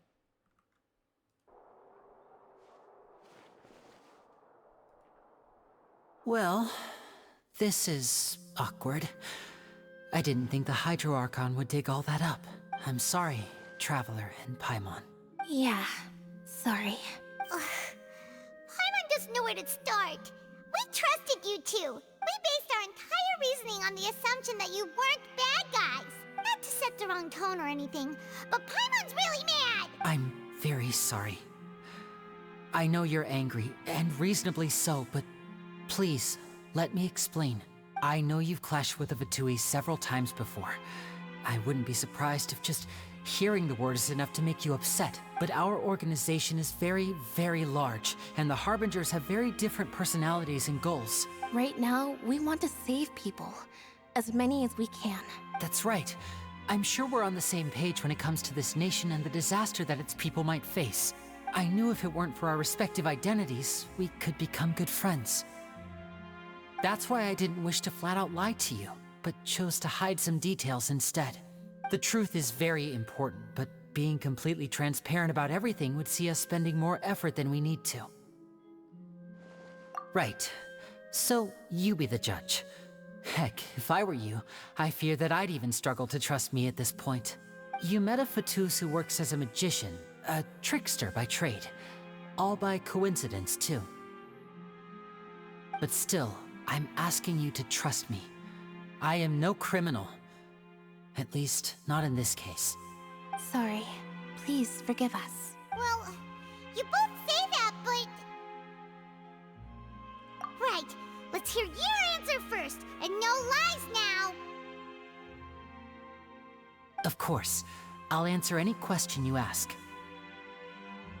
We've been trying to find out how the Oratrice operates. We want to know why it has a consciousness. Why can it deliver sentences accurately? During our investigations, we learned that the machine's core is beneath it. From that moment on, Lynette and I have been designing this box swap trick, with the objective of getting close to the core. Is that why you needed a whole minute? That's right. In truth, the audience would take about 75 seconds to count down from 60, while I would only need 15 to get to the opposite box. So, after jumping into the tunnel, I accessed the Opera House basement via the vent, and went to investigate the room in which the core is stored. That air vent was created during the construction of the tunnel specifically to execute this step. Well, nothing. As soon as I reached that room and was about to investigate, I heard someone's voice. Which should have been impossible, of course. I was quite certain that I was the only one in the room. That voice seemed to recognize me and tried to speak to me. I chose to err on the side of caution and retreated the way I came. On the way back, I saw the broken vase and the clothes on the ground, but the countdown was almost finished, so there wasn't time to give it any thought. After that, the homicide occurred just as you saw. Well, that explains why you didn't hear the thud. Because of that prophecy I told you about, of course. We must know all we can about this nation's secrets in order to deal with that prophesized crisis. That's the only way we can save everyone. So, there you have it. The whole truth. I swear, I didn't hide anything from you this time. It was never my wish to proceed under this cloud of mistrust either. But like I said earlier, you can be the judge. If you want to leave because you don't trust the Fatui, there's nothing I can do to stop you. Well, Traveler, you decide. Paimon will follow your lead however you choose.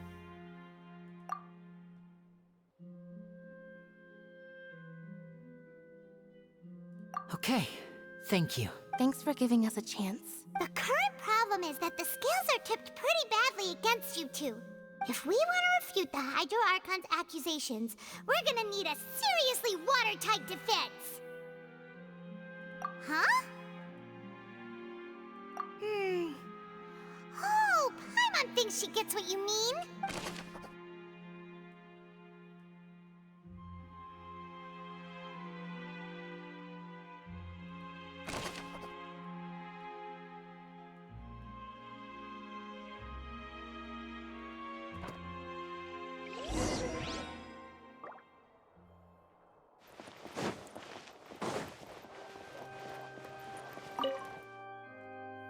Oh, here we go again.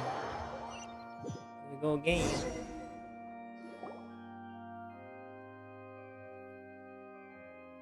Both parties have returned to their positions. Let us continue the trial. When last we left off, Mr. Linney acknowledged the new evidence presented by Lady Farina as fact. Therefore, Lady Farina may continue stating her reconstruction of the events. Ugh, that took long enough. Now then, if everyone would lend me their attention. At this stage, let's revisit that scene from Linny's perspective.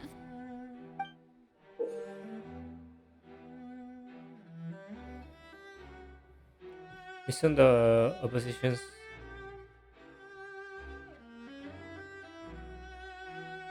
account of events, you can identify loopholes in their statement.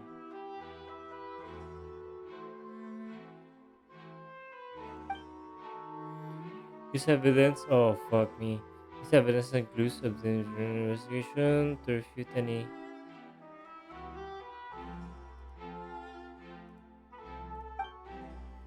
zero refutations to when you find and refute all incorrect content, you can complete oh shit. As the countdown began, he entered the tunnel. When the flatbed trolley passed, he opened the box and got into an altercation with Halsey, which caused the loud thud. He did not realize that the sound could be heard by everyone in the opera house, which is why he claimed earlier that he could not hear the sound. Finally, he used the vase to knock her out, before making her change clothes to prevent others from recognizing her. At this time, Cowell arrived in the tunnel, having heard that strange noise, and caught Linny red-handed. So Linny proceeded to knock him out too before stuffing him into that box.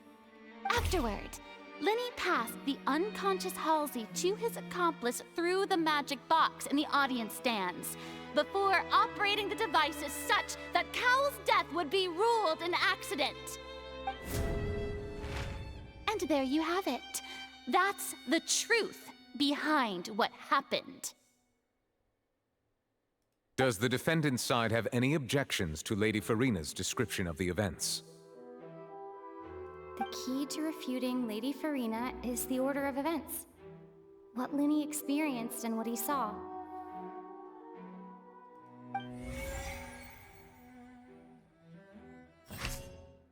What the fuck? Oh, okay. It claims that he headed to the chamber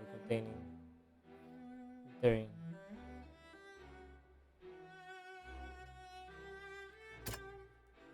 Bro, what the fuck is this? It claims that he containing the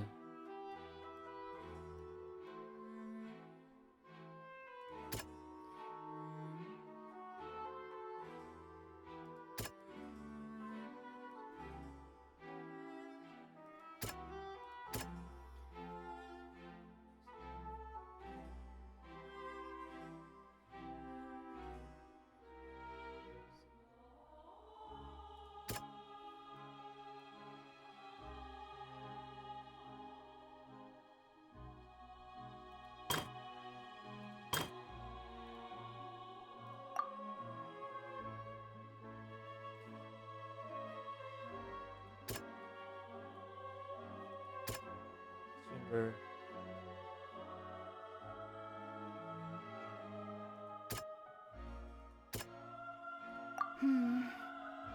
Seems this won't produce a particularly Fuck.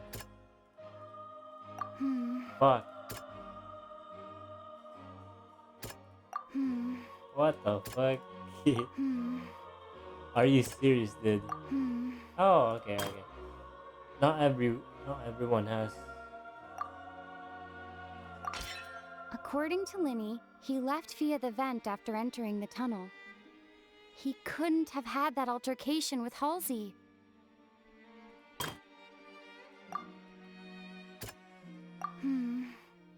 Seem...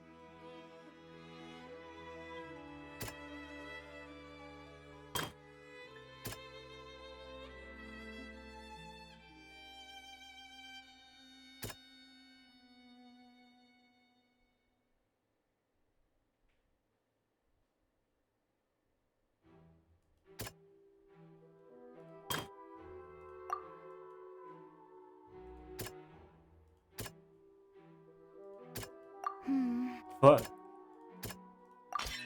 Lenny did not take part in the underground altercation. He only witnessed traces of the aftermath.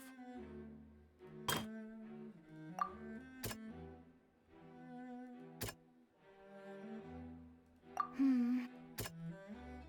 Hmm. Hmm.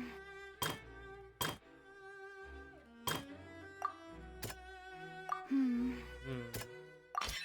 Lenny went to the room that contains the Oratrice's core. This is the actual truth. Attention! Ace Detective Paimon has something to say! When the countdown started, Lenny did indeed go into the tunnel. But he immediately used a vent to access the Opera House basement, which is where the underground core of the Oratrice is stored. Once he reached that area, he heard a voice in what should have been an empty room. Since he felt something was amiss, he returned immediately. The crime scene had already developed by the time he reached the tunnel again, and in order to complete the magic trick, he did not remain there for any length of time. Finally, he reached the surface, and that was when the accident happened from his point of view. Therefore, he's innocent!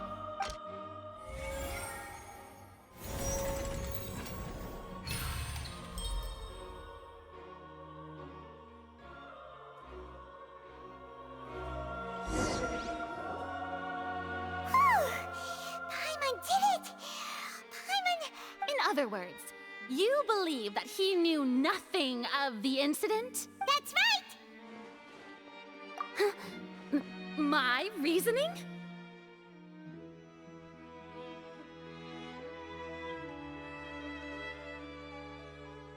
If that's the case, then if Cowell hadn't entered the tunnel, who was the entire setup meant to kill? Assuming that what you say is true, Lenny only needed to kidnap the young girl to cause a new disappearance case. What would the point of killing someone on stage be? Oh, they have a point. That's right, you tell them! And that's why they're partners of mine. They've managed to turn things around. Oh, well, your denial is very strident, I'll give you that. But what proof do you have to back your claims? Of course I do. If he had been in the magic box the whole time, how could he have not heard that sound? Why do you ask? You're saying that he wasn't?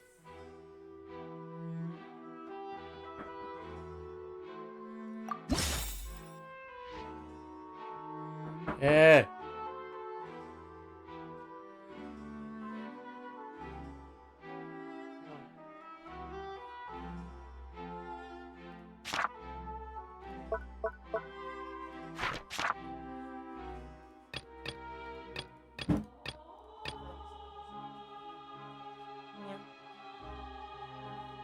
Meow.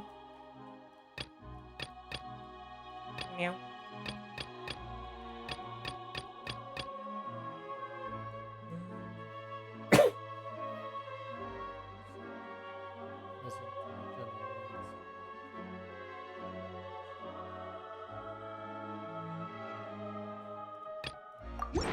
That's right! Lenny wasn't in the box or in the tunnel. That's why he didn't hear anything strange during the performance. This means that when the crime happened, Lenny had already entered the basement via the vent. The same clue you used to disprove his alibi has now become the best proof! Ha ha! How do you like that? Well played. To think you'd use such logic. Well then, if it wasn't Lenny who committed the crimes, then who was it?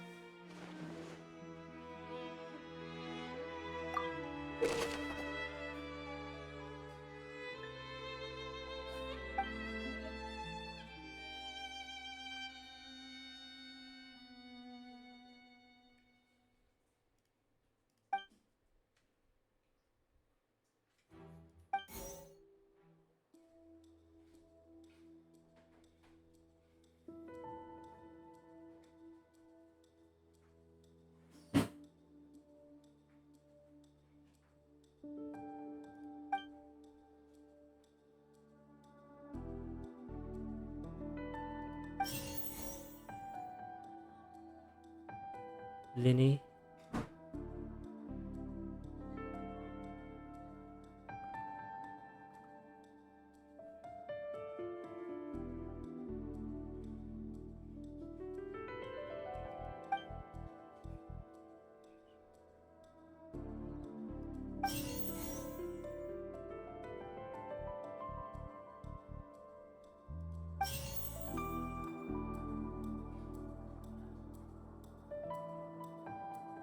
The deceased's name is Cowell, Linny's assistant.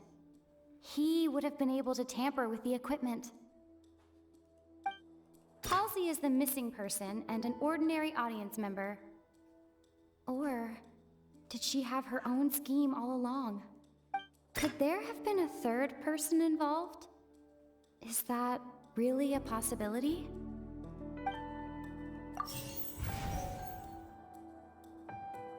Halsey is the missing person and... The deceased's name is Cow...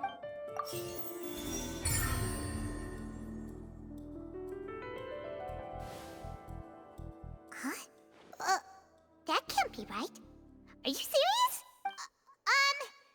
The killer was, in fact, Cowell, the deceased! Oh, is that so? How interesting! Let's hear your reasoning then. What I must do next is recreate the truth. What Cowell did, and how he went from would-be perpetrator to victim. What? No one entered or left the opera house through its entrances. So, where would the criminal have wanted to take Halsey? The deceased's name is Cowell, Linny's assistant. He would have been able to tamper with the equipment. Halsey's clothing was in the tunnel. So, there must have been some fear that she would attract attention. The sound we heard may have come from a clash between the missing Halsey and the criminal. Fun. The deceased's name is Cowell. Halsey's clothing... The sound we heard may have come... Linny was not in the tunnel at that moment. Halsey's clothing was... The sound we heard may have come from a clash between them. It would have been tough for both people to fit into that vent. They would... No one entered or left the opera house through its entrances. The deceased's name is Cow...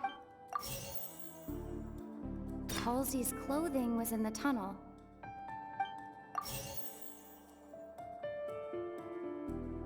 Halsey's clothing was in the tunnel. The sound we heard may have come... Oh, it shows the... Halsey's clothing was in the... No one entered or left... No Dude, one I hate entered this. or left... The sound we heard may... Linny was not in the tunnel. It would have been tough for both people...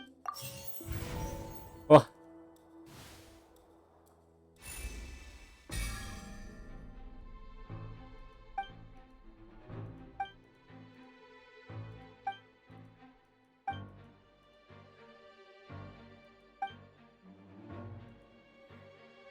What's wrong, Traveler? Are you still having trouble figuring things out? I see how it is. So this was all just a bluff. And here I thought you had something to show for it. But it seems you're still far from the truth. Look, since we're at a dead end, why not consider a different track? Just like the trick as it transpired, the end result must have been utterly different from the magician's initial design. If only we knew how Halsey disappeared. Well, that would be nice, but the tunnel only has 3 exits, and none of them seem very likely. And it's not like this is a magic trick where you can just make a real live person disappear. You know, like you did from that water tank, Lynette.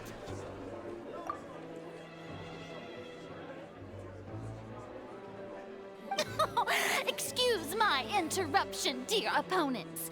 But do you not see that the crowd is growing impatient? There is no greater sin in this opera house than an awkward delay in the performance.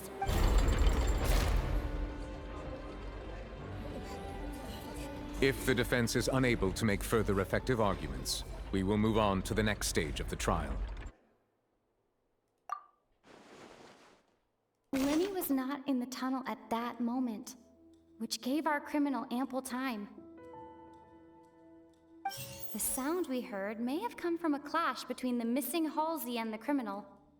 The deceased's name is Cowell, Lenny's assistant. He would have been able to tamper with the equipment. The vase was not broken by chance. It was used to cover important evidence. The water. Okay.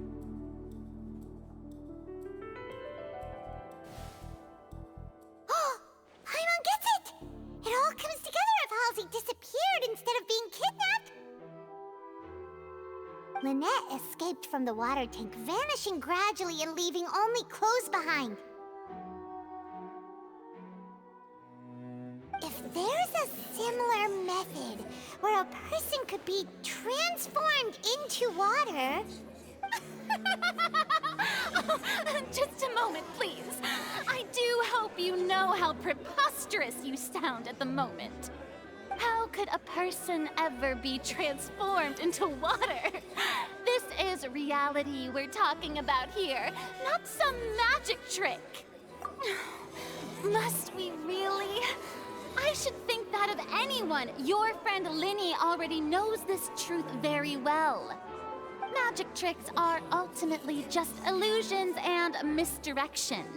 But Halsey's disappearance is very real. We're talking about two completely different things. Even so, I trust the Traveler's judgment. The truth must be out there somewhere.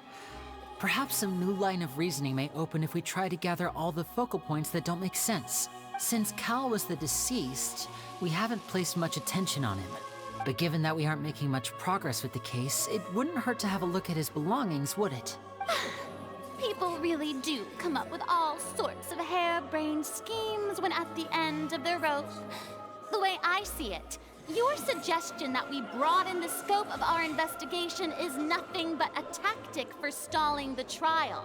Nevertheless, I believe that this is a reasonable request on the part of an attorney. Since the trial does indeed appear to be at an impasse, I believe that additional evidence may help us make more progress. Guards, please step into the lounge and examine the personal effects of the deceased, Cowell. We are still examining the items, but we have already made critical progress that we feel must be shared with everyone post-haste. We discovered several test tubes of fluid within Cowell's baggage, each labeled separately. The notebook in his backpack claims that these fluids are... water from the primordial sea. The primordial sea? The note's contents also indicate that Cowell belonged to an organization that sells illegal drugs and that he had an accomplice. The notebook has many entries concerning safe usage of these fluids, in which the keyword dissolve appears many times. One of these tubes was labeled Opera Epiclese, along with yesterday's date. It is empty. The notes also state that these dissolution properties work exclusively on people from Fontaine. It's likely that Halsey was chosen as some sort of test subject. As such, we believe that the defense's hypothesis is, in fact, supported by sufficient evidence. You've got to be kidding! People dissolving into water? Could something so ridiculous actually be true? Wait a moment. This reminds me of a certain prophecy, but it's just a coincidence, isn't it? Huh. If people can become water, does that mean that the water tank's real use was as a means to hide water stains? And if Cowell was targeting that girl... Wait just a minute. Could that mean... You two, with me, quick! Demoiselle, wait! What about your partners? Let's go. Just trust me. Order! Order! It is undeniable that further examination of the deceased's personal effects has yielded some surprising results, but we cannot yet verify the veracity of these clues. Still, let us assume that these clues are indeed authentic, albeit with the understanding that Ms. Halsey has yet to be found. Guards, please continue examining the items along these lines. Mr. Linney, it appears your hypothesis is supported by the evidence, so please continue speaking. Of course. Thank you, Your Honor. If we uphold this hypothesis, I believe that many of this case's seemingly unrelated clues can be connected together. Right! Like the metal hook! That one didn't make sense at all. Let's think about this. Cowell's methods must have something to do with that water from the primordial sea.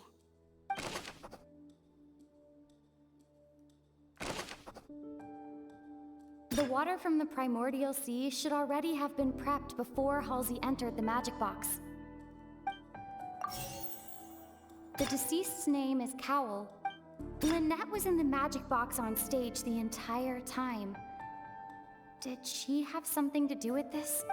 I remember there was something else within the inner layer of that box.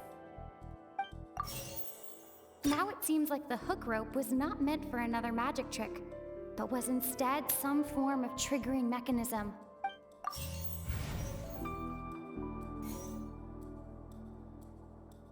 Now it seems like the hook rope was not...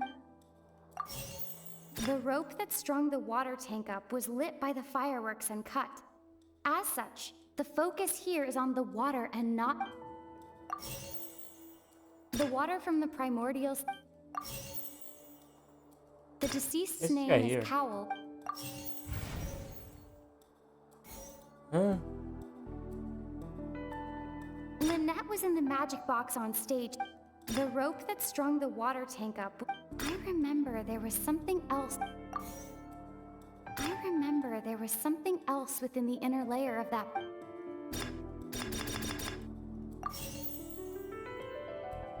The rope that strung the water...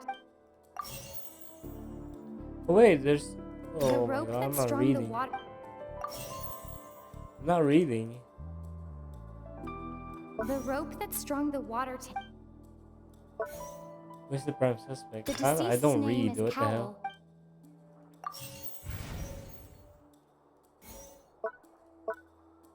Now it seems like the hook rope... What item did the culprit use to hide? I remember there was something... I don't read, my bad.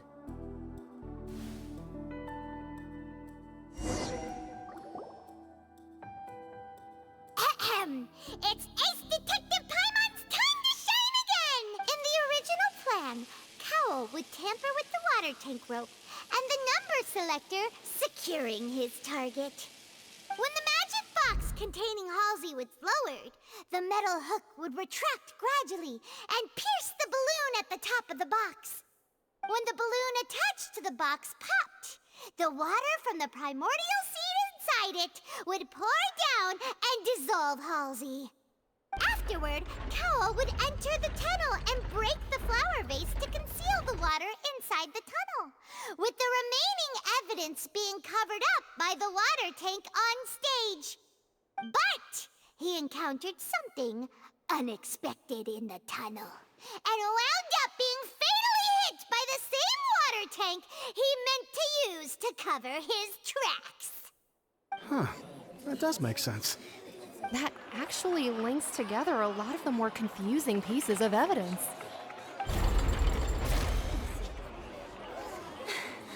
Oh dear, what do I do?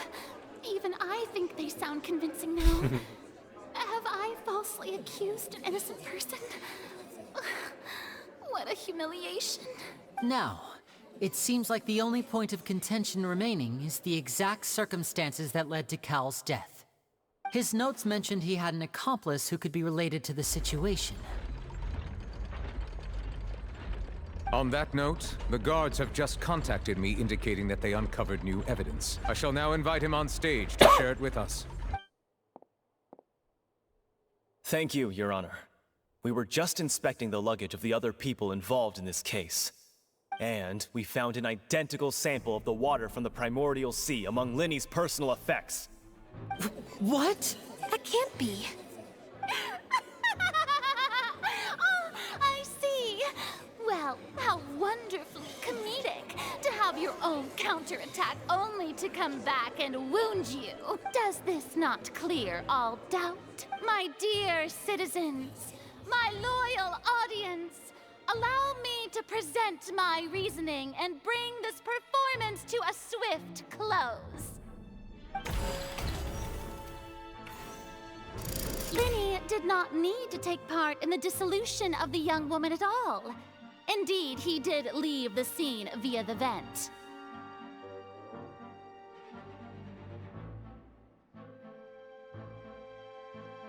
Having made modifications to the props beforehand, his accomplice Cowell then caused Halsey to vanish using the water from the primordial sea. But upon his return, in cruel avarice, Linny desired sole credit and prepared to do away with his partner in crime. Ultimately, he knocked Cowell out, and the tool meant to cover the crime up also became a murder weapon. Now, as much as I regret having come to such a viciously straightforward conclusion, it does seem that the famed Fatui is quite the cold-blooded and ruthless organization. Am I right, Mr. Linny? We've used up all the evidence we collected. There's no way for us to make a rebuttal here. Is this the end of the road?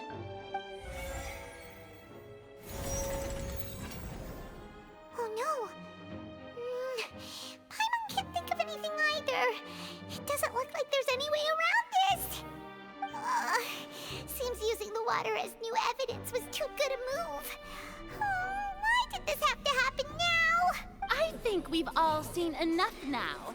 And we have ample witnesses to my flawless reasoning. I believe this is indeed the finale. Now then, my good, noble Chief Justice, should we not, in your view, move... Excuse me, everyone, but I must interject. Miss, I must ask you not to shout, and to respect the ongoing legal proceedings. Oh, come on. Don't be hasty. I have a good reason for interrupting, you know. Now, would anyone here like to take a little break from all this debate and see a little magic? I'll show you an amazing trick. One that can bring a young woman who has disappeared back in the flesh, right before your very eyes. Please, do the honors, Mr. Linny, if you would be so kind. What in the world is she saying? No offense, miss, but miracles like that are beyond my scope as a magician. Come on now, don't be silly. Magic is all about misdirection, isn't it? It often conceals the truth while presenting a fascinating illusion. But once everyone believes the illusion, can't magic reveal the truth to them once again? And wouldn't such a trick be the most marvelous finale to today's performance? Come on, Linny and Lynette, give it another go. Don't worry, Spina di Rosula has made the necessary arrangements on your behalf. But as the magic makers and stars of the show, I think I should leave the final performance to you. I understand.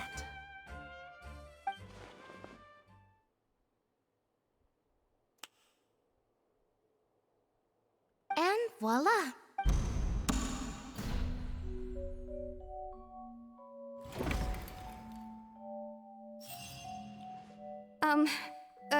Sorry for the interruption. Wait, isn't that Halsey?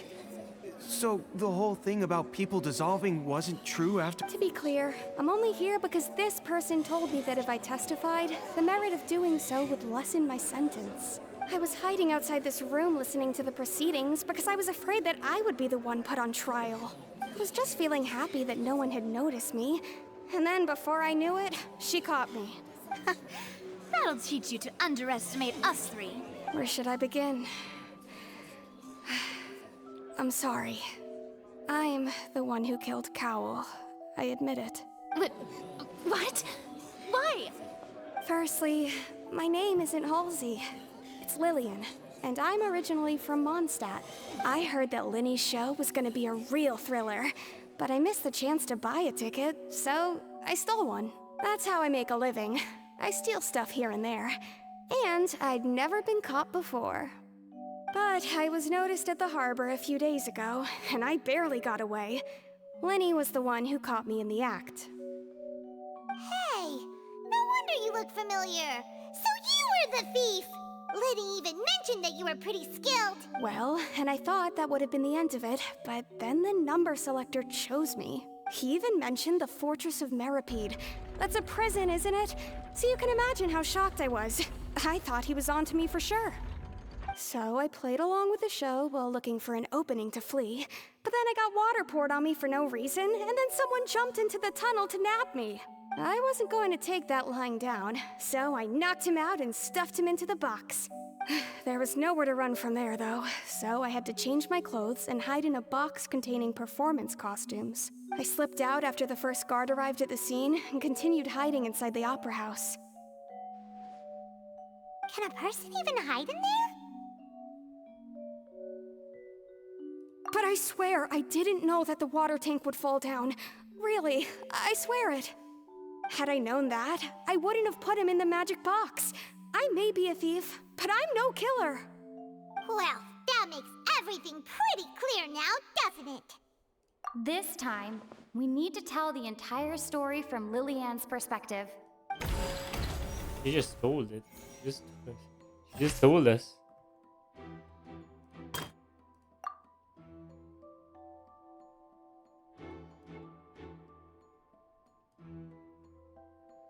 Select evidence to refute Linné entered the tunnel.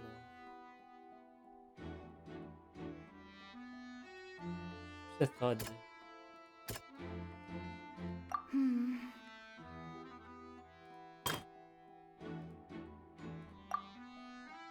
Aussie dissolved? What the hell? Whatever, dude.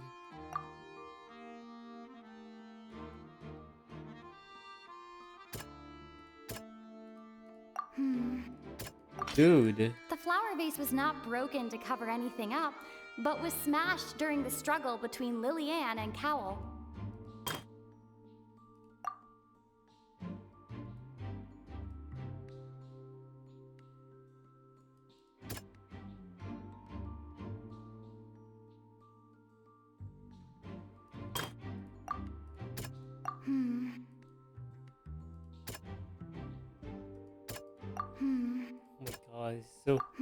It's so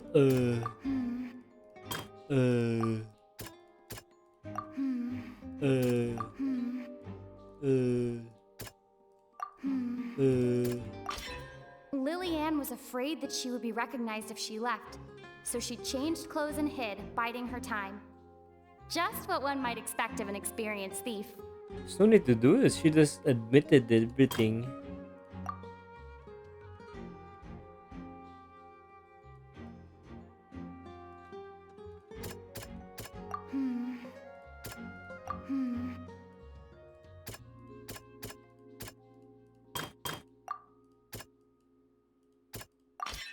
The strange sound wasn't from a fight. It was Lillian's attempt to break out when she was frightened. And it's Ace Detective Paimon time! Having been selected out of the blue, Lillian panicked. Her panic only intensified after she entered the tunnel and had water poured on her head.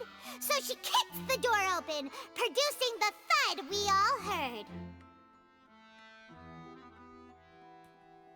Hearing the commotion, Cowell leapt into the tunnel, only to discover that Lillian had not dissolved.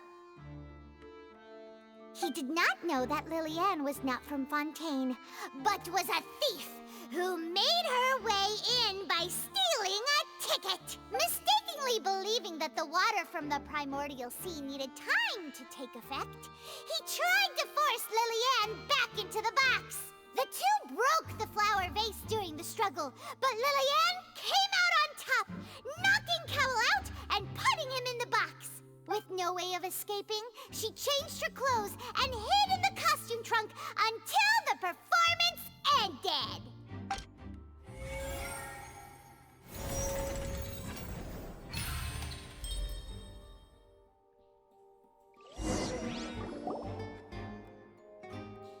She knew that she would have to go through guard inspection if she tried to leave afterward.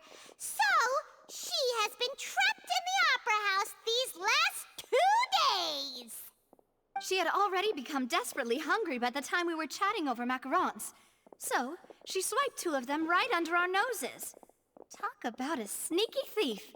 At this point, all the events that happened in the tunnel have now come to light. Ah, so that's the whole story. Bravo! Bravo! Now then, Lady Farina, do you wish to speak against the defense's statements? Please answer the question, Lady Farina. Also, if I may add, the trial has not yet ended. As such, I request that the prosecution not leave the room before the proceedings have concluded. What? Are you reading my mind now? No, I have no further arguments. I admit defeat. But really, could you at least have left me with some dignity? Wow, look at that! She's like a deflated balloon now. If there are no objections, then as the Chief Justice of Fontaine, I shall once again repeat the full sequence of events. The actual perpetrator of the serial disappearances, Cowell, selected his next victim from the audience reservation list. With some modifications to the selector, he could ensure that the pre-selected young woman would be chosen. To cover up any evidence while committing the deed, Cowell thought of allowing the water tank to fall, which would conceal the water left behind after the young woman was dissolved. He also tampered with the rope suspending the water tank, using the fireworks at the end of the performance to cause the tank to drop and hide the watermarks. He poured the water from the primordial sea into a balloon during the preparation of the magic box and stuck it to the box's lid. Finally, he passed the prepared hook on a rope through the gap in the magic box's door when bringing the young woman to said box. When the magic trick officially began, the box containing the woman was lowered into the tunnel, tightening the hook rope and bursting the balloon containing the water. If all had gone to plan, the young woman would be dissolved at this time. However, Lillian was not from Fontaine and thus fled the box with a loud noise. Realizing that there was trouble, Cowell entered the tunnel and met Lillian. Thinking that the waters had not yet taken effect, he decided to proceed. However, his opponent was more capable than he thought, and he was overcome, knocked unconscious, and placed into the magic box, and thus became his own final victim. Lillian, according to her own statements, then changed clothes and hid until the performance ended, before hiding in other parts of the opera house. As for Linny, he was in the underground structures within the opera house, and was thus ignorant of these happenings. From this reconstruction of events, we can conclude that Linny, the accused, is in fact innocent. While there is much in Linny and Lillian's conduct that should still be investigated separately, this case, at least, can be handed over to the Oratrice to make the final decision.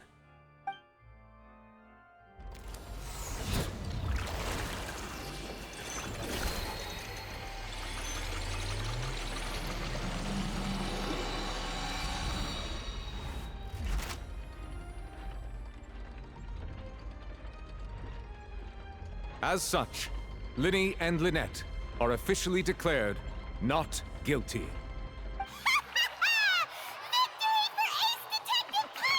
Great work, partners. Thank you all. Thank you so much. Next, I think we deserve an explanation, Guard Vaughn. How did you find the water from the primordial sea in Linny's baggage? Right! Your discovery caused me to make a serious mistake, you know. Or was that not a discovery, but false evidence that you dare to bring before this court? I suspect that the accomplice mentioned in Cowell's notes was not Linny, but you, yes? Oh. I'm sure you know what you must do to lessen your sentence. Speak quickly! Unless you want to earn yourself a one-way ticket to Coupon Town.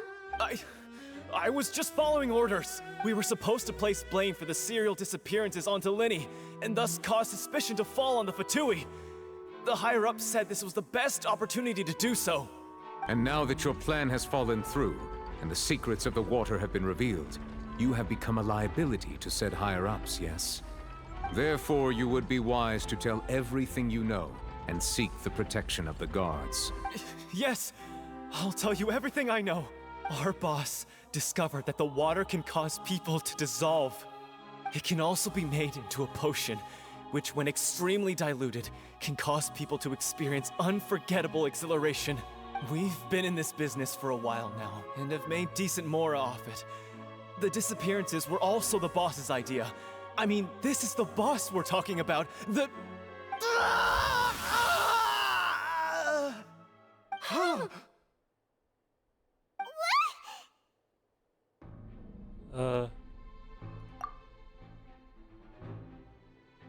And now he can no longer talk.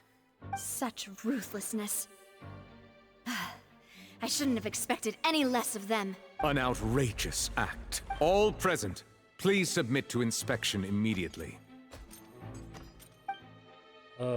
What?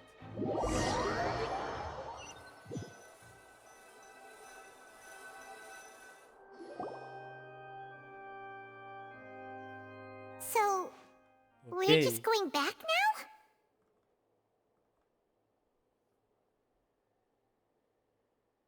That's true, but...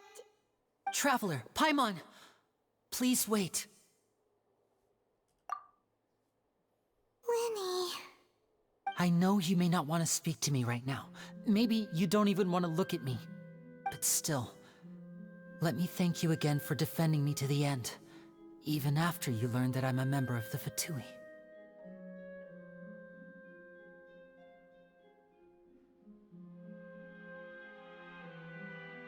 I guess. But regardless, I'd like the opportunity to set things straight. I didn't approach you with any ulterior motives or ill intent. I've spoken to you as myself, just plain Linny this entire time. As for why I'm a Fatus, it's because the goals of the House of the Hearth align with those of an orphan like me. That's all. That was how Father, who you might know as the Knave, approached recruiting us back then too. The Knave? The one who controls the House of the Hearth? She's your father? What? That's right. And since we're here, I was wondering, would you mind hearing a story? It's about my past. Back when our parents first died, Lynette and I were left wandering the streets. To survive, I took to surreptitiously observing an older street performer who did magic. It took me several days to figure out how he pulled off his amazing tricks. I took my sister through several streets until we found a crowded corner, and we began to perform magic tricks there. To my surprise, we proved to be pretty popular, and we could at least stop worrying about where our next meal would come from for a time. But I didn't want my sister to remain a street rat together with me forever. Before long, an aristocrat came to me and claimed that he wished to take us in after watching my performances. So you went from orphans to nobility just like that? That was how we felt at first, too. As if fate was on our side and we could say goodbye to those painful days. But I gradually discovered that while we were called foster children, he was really after my talent for magic tricks. He would constantly take me to all sorts of banquets to garner attention, which he would then use to expand his social circles. That doesn't seem too bad either. Better than roaming the streets at any rate. It took a while for me to realize just how dark his heart really was. After one particular performance at a banquet, I discovered that Lynette was not on the same return vehicle as me. I waited a long time after we returned home, but she did not come back. I went to that noble's bedroom and asked him about her whereabouts. The answer he gave me was, She caught the eye of the most eminent person at the banquet, so I sent her over as a gift. I mean, you'll be able to perform your magic regardless of who your assistant is, yes? Oh no. So he was gonna... But wouldn't Fontaine's laws deal with such people? As far as outsiders are concerned, this is a relationship akin to adoption or foster care, and they have their ways of escaping the eye of the law. I managed to ferret out the location of the mansion of that so-called eminent person, and hurried through the night. But by the time I leaped over the walls, avoided the guards, and made my way in, all I saw was the moonlit ground covered in blood, and the knave standing there in the darkness. So, she'd already taken care of that guy. Knave. That's right. She had rescued my sister before she could come to any harm, and had even discovered several girls hidden in a basement, all of them orphans. Father, I mean, the knave, might have seen something in me, and so she made me an offer. What? The House of the Hearth welcomes you, for your interests align with ours. Here, none will ever betray you. Indeed, betrayal shall never be permitted here. I was hesitant to trust her. I mean, I had just been betrayed by nobles. But she was also quick to destroy the noble who had taken us in at first, giving us back our freedom. Oh, so that's how the two of you joined the House of the Hearth. She has her own plans. She has gained permission from the Tsaritsa to first use the Gnosis's power once she obtains it. She plans to use it to find a way to break the prophecy and save Fontaine. So, she believes in that prophecy too? That's right. The whole House of the Hearth is currently working to combat that crisis. Today's case has also proven that people from Fontaine can indeed dissolve into some sort of water, thus further supporting the prophecy. All of us house members here, Lady Arlecchino herself included, are from Fontaine. We won't give up on defending our homeland. To us orphans, the only connection we have left to this world, apart from our family, is our homeland. So, from small deeds like distributing magic pockets to huge schemes like stealing a Gnosis, everything is aimed at dealing with that prophecy. It's all right. I understand. The only thing I can do is relate all this to you. I just hope you can understand that even as a member of the House, I have never stopped making my own decisions, and that I believe what I'm doing is right.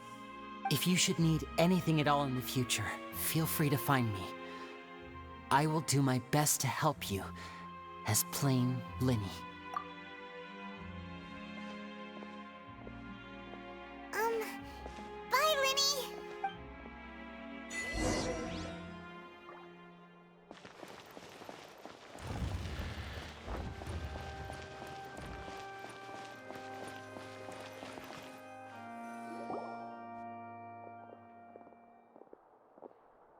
Hey there. What was with the disappearing act you pulled right as the trial ended? Were you looking for us, Navia? Well, this whole thing isn't exactly over, is it? I do feel that we're getting closer to solving the serial disappearances case, though. Don't you think so, too? Huh? What's wrong, my dear partner?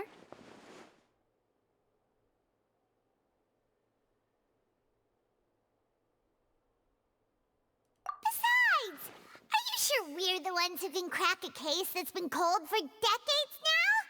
And given that there's new evidence from the trial, there should be a trail of breadcrumbs for the Hydro Archon's people to follow now, right? Ah, I see. Well, I won't lie. I'm a little shocked to hear that from you. But I suppose you are just travelers who have only arrived in Fontaine after all. Sorry. I might have been too presumptuous. Don't say that, Navia. Ah, and we were having so much fun investigating with you, too.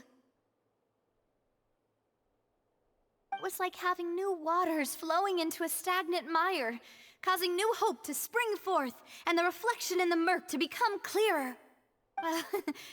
Sorry about that. I'm a bit prone to nostalgia. Don't mind me. Wait, shall we have a farewell meal? You know, to commemorate our time as partners? Huh? Do we really need to get that formal? Well, guess you really did treat us as partners, huh? Well, I just like to have a proper ending to every important memory. That way there are no regrets later. Anyway, it would just be a meal, so it shouldn't take up too much of your time. You don't have to twist Paimon's arm. If Boss Navi is treating, count Paimon in! Oh, wonderful. In that case, why don't we return to the court of Fontaine and head to the Hotel de Boer? I believe we'll make it just in time for dinner. All right then, let's have our farewell meal.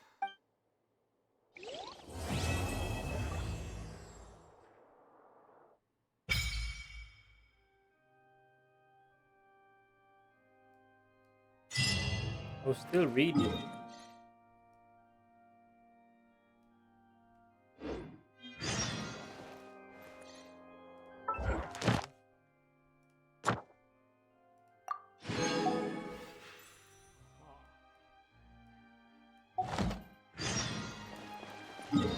To Hotel de Boer. Well, I'm actually done. Actually done for part 2.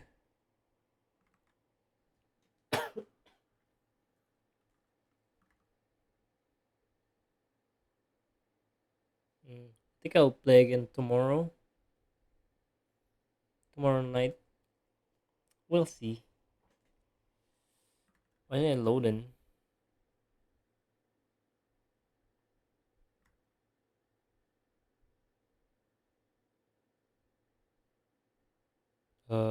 Let me out.